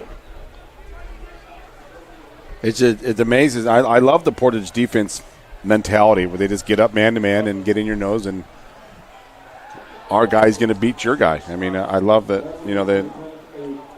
they don't have any safeties back. They really challenge their quarterback to make a play. So Redmond will try to send this one through the uprights.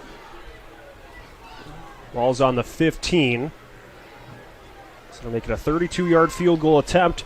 He sends this one low. A player might have got a piece of it, but it spins through the uprights.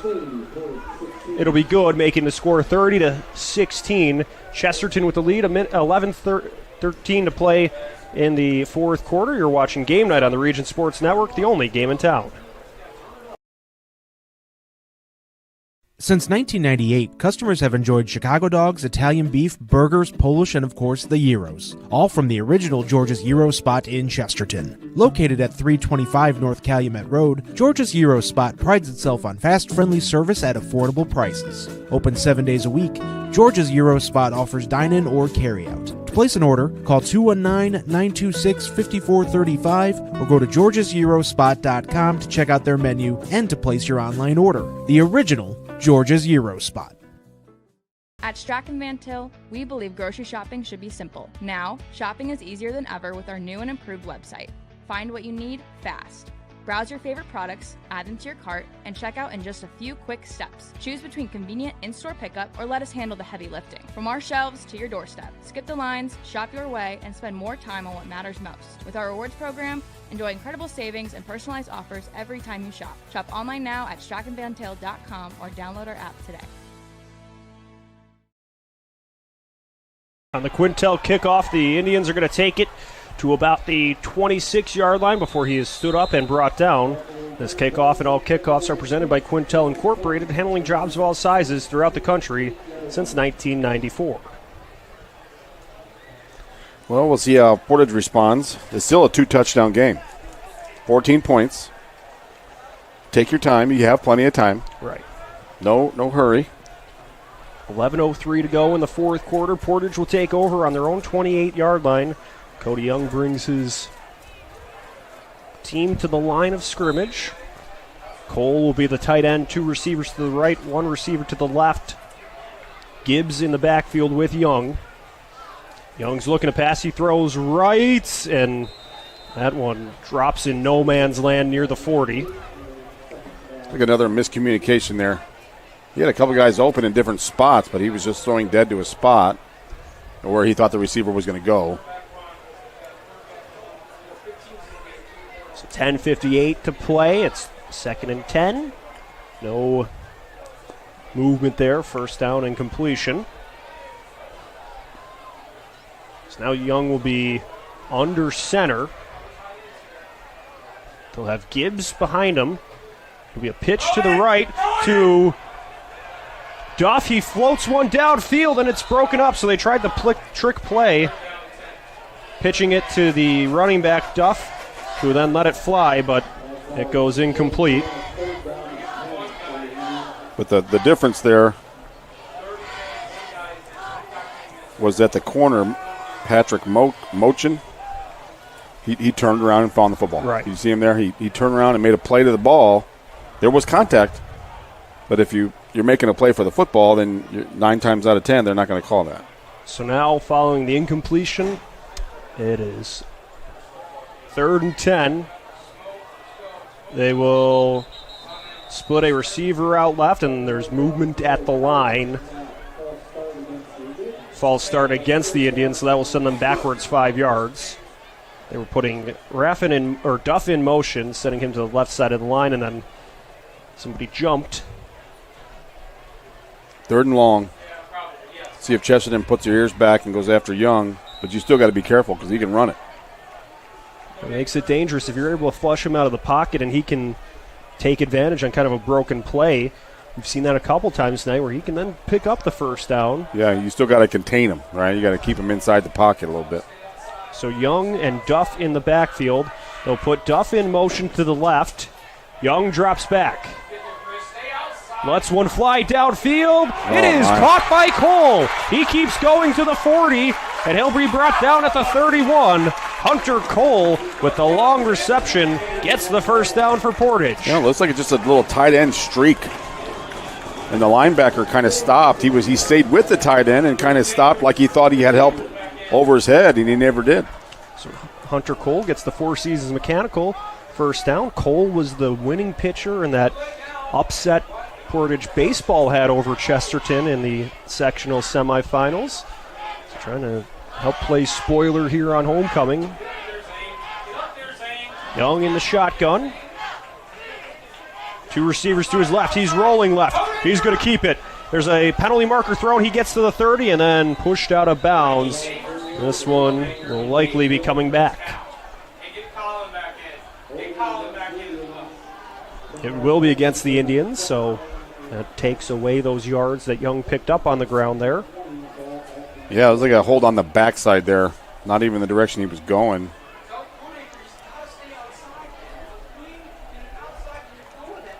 So the ball was originally at the 31. This will move Portage back to the 41. So again, 1st and long. This could be a record for flags, Leo. Yeah. Last week's Merrillville, Michigan City seemed to have a lot of those, but that was just on one side. Merrillville played a relatively penalty-free game, but tonight it's felt like it's been both ways. Yeah, it's 9:30, and there's 10 minutes left to go in the 4th quarter. So Young will have 3 receivers to his left, 2 to his right, a tight end and a receiver on the right side. He steps back in the shotgun. Unleashes one to the right side to McClatchy, who's then forced out of bounds, but so they'll pick up some of that lost yardage. Yeah, still 2nd down. Still got time, and you're getting close to the red zone. I mean, you're getting ready to score. I mean, because following the penalty, the last thing you want to do is have to get all 20 of those yards on one play. Sure. So just kind of chip away at it, move it to the 34.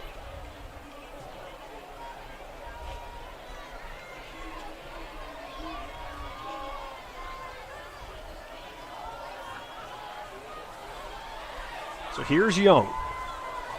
Getting ready to work. Lone man in the backfield. Tries the hard count. Now he steps back in the pocket to pass. Floats one right side. It is. Is that picked or caught? Nothing. Incomplete. Looked like an interception there for a minute, didn't it? Yeah, a little underthrown as the safety might have had a chance to get to it, but it'll make it 3rd and 14 following the incompletion.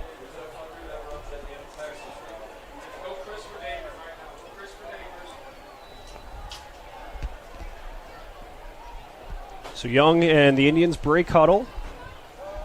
We'll get to the line. Watch that tight end here, Leo. This is the play that they've kind of leaked out, the tight end a little bit. And streaking pattern. The tight end, Cole, will be at the left side of the line. Here's Young rolling to his left. Fires towards the end zone. Oh, broken my. up. Peyton Dilbeck gets the pass breakup. He was looking for Jenkins in the end zone, but Dilbeck might have got the helmet on it. Yeah, I thought Jenkins did a good job of trying to make room for himself, and then Dilbeck made a play on top of it. That was really nice 1-to-1 there. It's following a long incompletion. This brings up 4th down. They've entered Four Seasons Mechanical 4-down territory, sponsored by Four Seasons Mechanical in Merrillville. Visit them on the web at fourseasonsmechanical.com. Ball's at the right hash mark. 14 yards to go as Young's in the pocket. Throws to his right, incomplete. That was short anyway. Maybe he thought that was the wrong stick. Yeah, he would have still had to go about 7 yards. Yeah. But it'll be a turnover on downs. Chesterton will take over with 9 minutes, 45 seconds remaining in the fourth quarter. Ball will be on their own 34-yard line. They lead 30-16.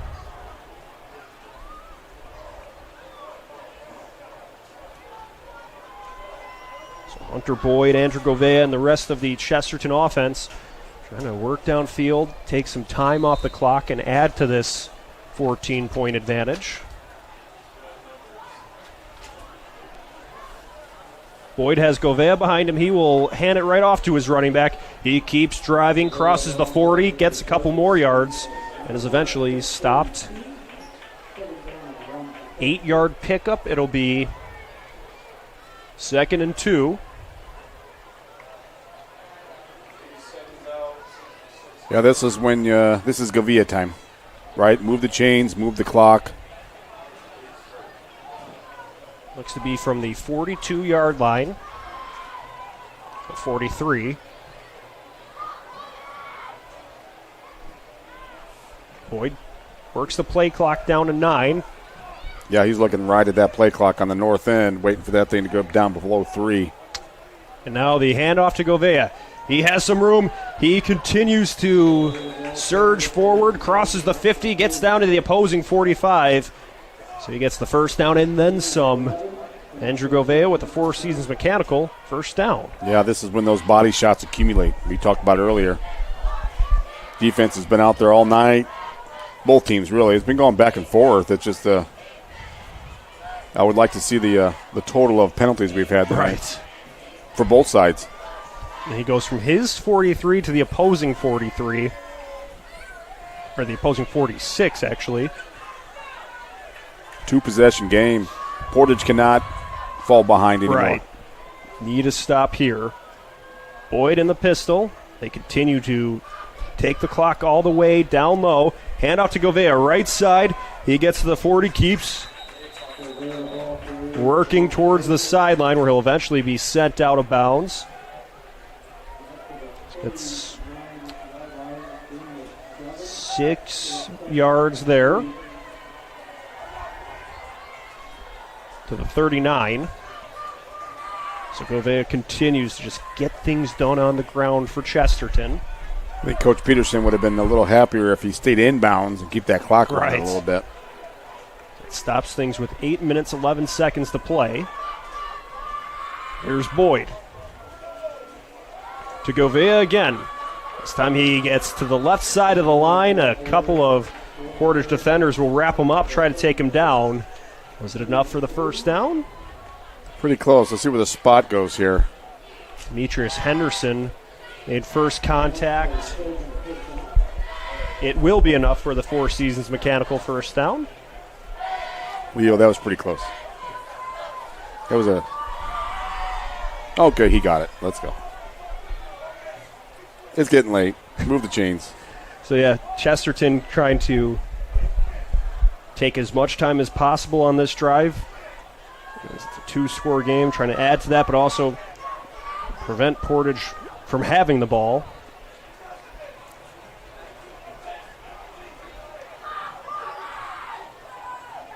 Ball's near the right hash mark. 7:28 and counting. Boyd with the handoff to Govea. He'll cut to the left side of the line. Keeps going. Takes a defender with him. Rolls all the way to the 30. Gets 6 yards on that pickup. Leo, this also feels like a spot where if they did any kind of play action on any of these, they would be... You have a guy wide open? Wide open. It would be gone. Gone. So be methodical. Run the clock. Be patient. The clock is your friend. The scoreboard's your friend. You're up 2 touchdowns. Why? It's not worth taking a chance, right?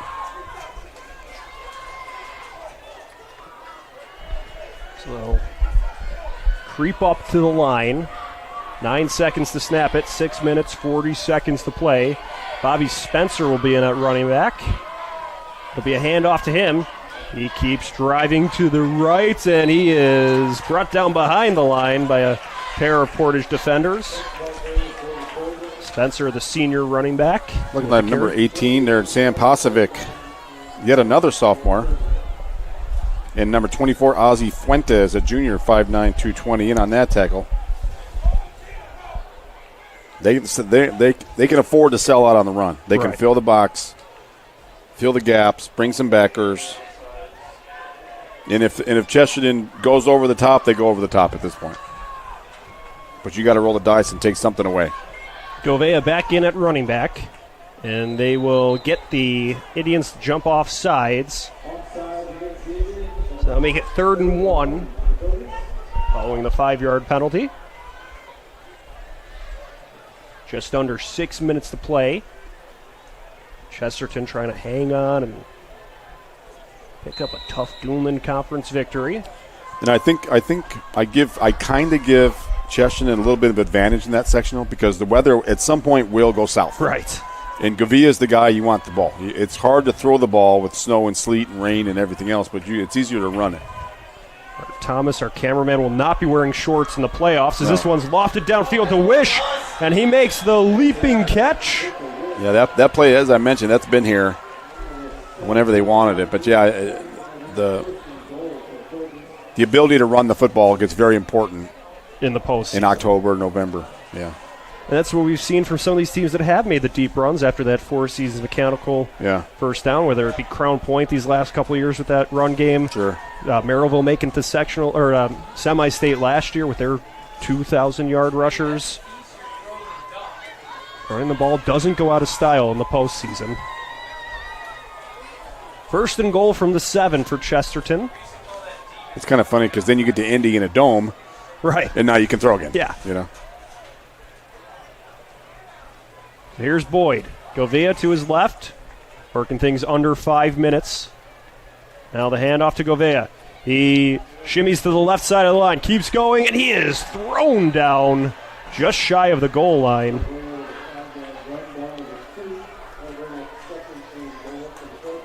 So that makes it 2nd and goal from the 2.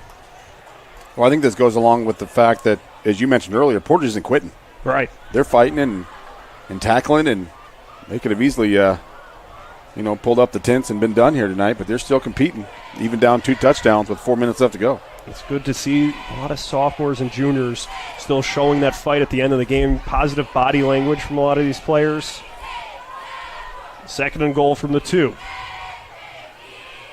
Boyd hands it off to Govea. He leans forward, gets stood up, keeps powering forward, and makes his way to the end zone. 3rd touchdown of the night for Andrew Govea. Makes it a 36-16 lead for Chesterton with 4 minutes and 4 seconds to play. Might be an insurmountable lead for Portage tonight, but I've been impressed with Portage. I know they're 0-5. I had yet to see them play this year. I've saw a little bit on film, and I've been impressed. They're right there. They just got to clean some of those messes up. Yeah, they've shown a lot of positive qualities tonight for sure. They've shown the ability to make plays. The snap for the PAT. It is low, and nearly... He took out the camera girl down there almost. Yeah, it was shoulder level. That's an expensive camera. Right. So the PAT is no good. It will remain a 20-point game, 36-16.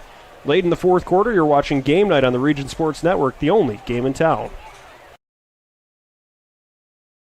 Since 1998, customers have enjoyed Chicago dogs, Italian beef, burgers, Polish, and of course the gyros, all from the original George's Gyro spot in Chesterton. Located at 325 North Calumet Road, George's Gyro spot prides itself on fast, friendly service at affordable prices. Open 7 days a week, George's Gyro spot offers dine-in or carry-out. To place an order, call 219-926-5435 or go to georgesgyrospot.com to check out their menu and to place your online order. The original George's Gyro spot. Getting ready for this Quintel kickoff. All kickoffs are presented by Quintel Incorporated, handling jobs of all sizes throughout the country since 1994. So just over 4 minutes left to play here at Portage. Chesterton leads 36-16. Andrew Gavea just added his third rushing touchdown of the night. So that's the third missed PAT. Well, they missed 2 PATs and then a failed 2-point conversion. So Chesterton left a few points on the board tonight, but this kickoff sails to Brown. He will weave from right to left, keeps going to about the 24, where he's eventually stifled by the several players from Chesterton.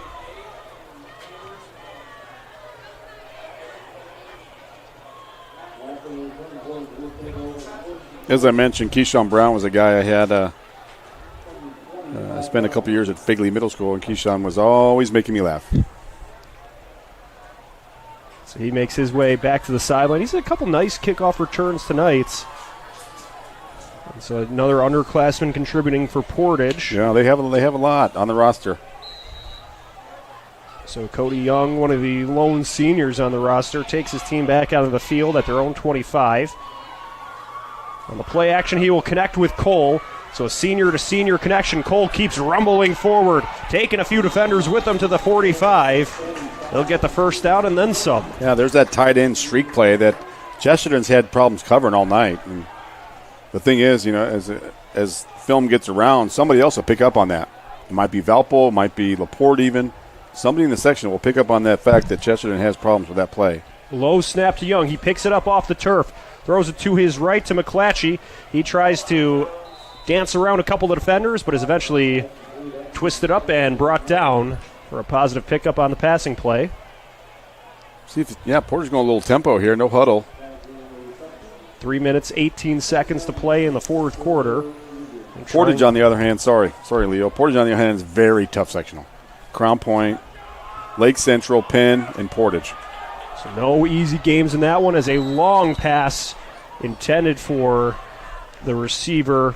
He was looking for Matthews, but thrown out of bounds.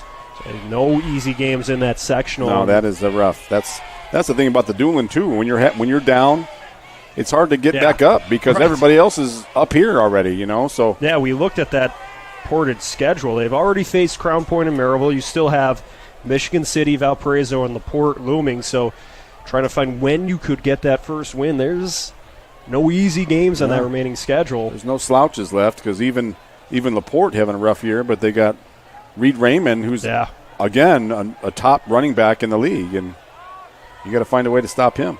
So following the incompletion, they will hand it off to the running back. This will be Hazelton going forward for a few yards, making it 4th and short. Appears they've entered Four Seasons Mechanical 4-down territory, brought to you by Four Seasons Mechanical in Merrillville. We've had so far 0 for 2 on 4th down conversions tonight, but at this point in the game,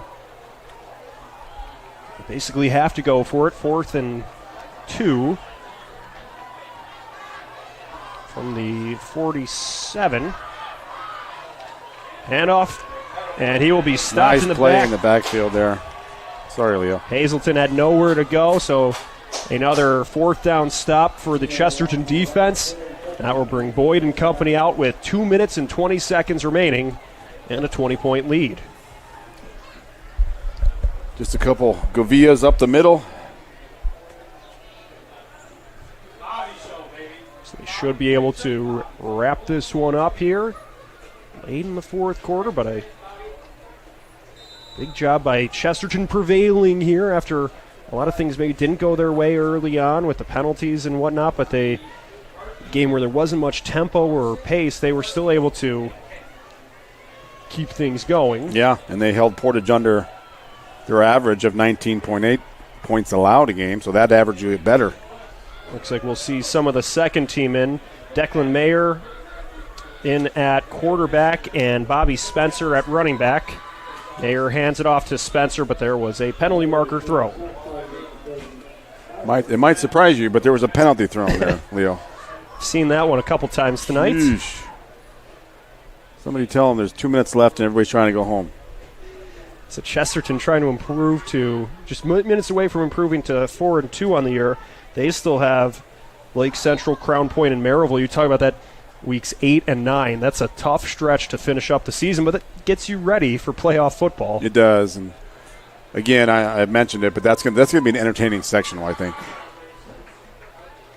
Mayer hands it off to Spencer. He keeps driving along the left side, and Portage able to eventually stop him, but about 8 yards for Spencer on that first down carry. Yeah, I think Michigan City's good. Right, I saw them play Valpo. Man, they got athletes everywhere. Yeah. That McKinney receiver going, where's he going? Northern Illinois or something? Just holy cow! He looks like a guy that's going to play on Sundays. Yeah, he's one of the more talented receivers we have in the region. He had 3 touchdowns against Valparaiso. Yeah, and Hart throws a great ball and it's quick. Minute 42 left in this one. 2nd and 7. Spencer keeps going to the right side. Stiff arm, keeps driving, and is eventually brought down on the play by Gibbs. But Bobby Spencer picks up a handful of yards, makes it 3rd and short for Chesterton. Hey, he's like a little bowling ball, man. He's running guys over. So the senior running back brought in, and you always like to see that one. Even late in this game, still playing physical and fighting for every last yard. 3rd and 3 here. So Mayer brings his team to the line. He's got Spencer behind him. 2 receivers out left. 51 seconds as they snap it. Hand off to Spencer. He's being held on to. Keeps powering, driving. Did he get the 3 yards for the first down? It looks that way. I think so. Number 68 in the back. It's a Four Seasons Mechanical first down. So that just about one more carry should do it for Chesterton here. 68, Carl Schiller kind of got an assist on that one. There we go.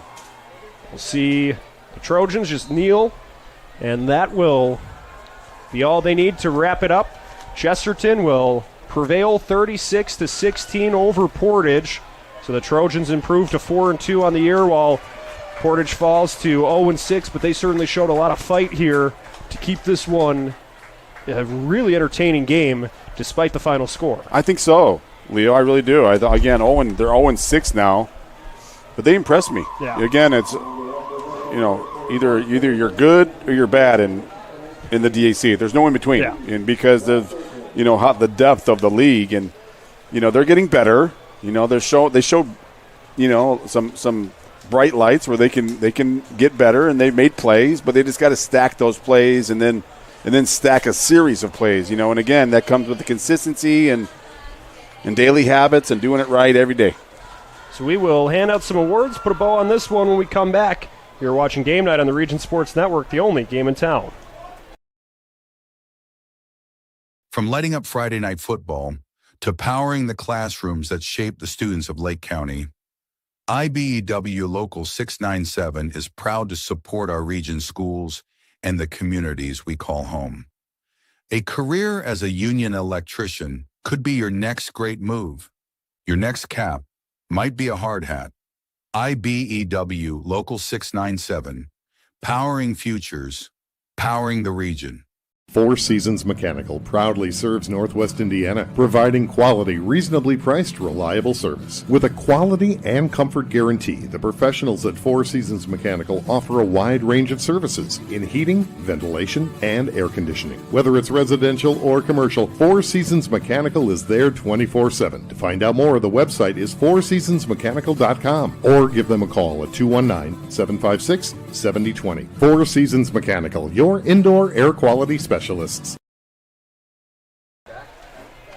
So here at Portage, after a 36-16 win for Chesterton, we will hand out some post-game awards. It's time to name the Crowell Companies Lantern Man Superhero of the Game. Crowell Companies, the insurance professionals. We got to stay with our superhero of the game is Andrew Gavia. You know, he might be a multiple-time winner of this award.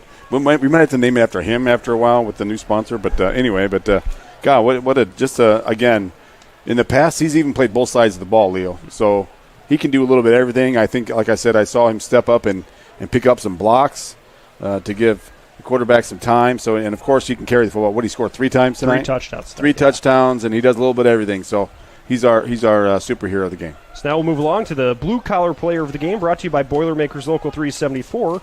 Earn while you learn with Boilermakers Local 374. We're going to stay with Portage senior Cody Young. I thought he took some shots. He made plays with his arms, with his legs.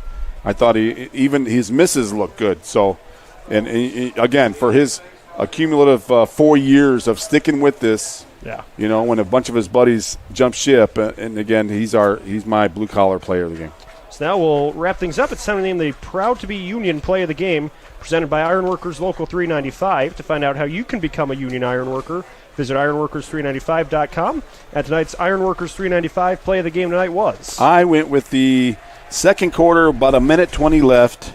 What was his name? Michael Roan, number 80 here right in front of us. Chesterton's getting ready to score. A 15-yard reception, kind of one-handed. Made a few guys miss and extended the play, which allowed them to score and to kind of extend their lead. So that's why I went with that as the play of the game. And you had a couple broken tackles on that one, too. That was a nice physical run following the one-armed catch. So that was tonight's Ironworkers 395 Play of the Game, presented by Ironworkers 395, Union Strong. So time to thank everyone involved with tonight's broadcast, to our management team at Region Sports, Chris Ramirez, Rich Castillo, Heather Ames, Zach Miller, and Mike Dewan.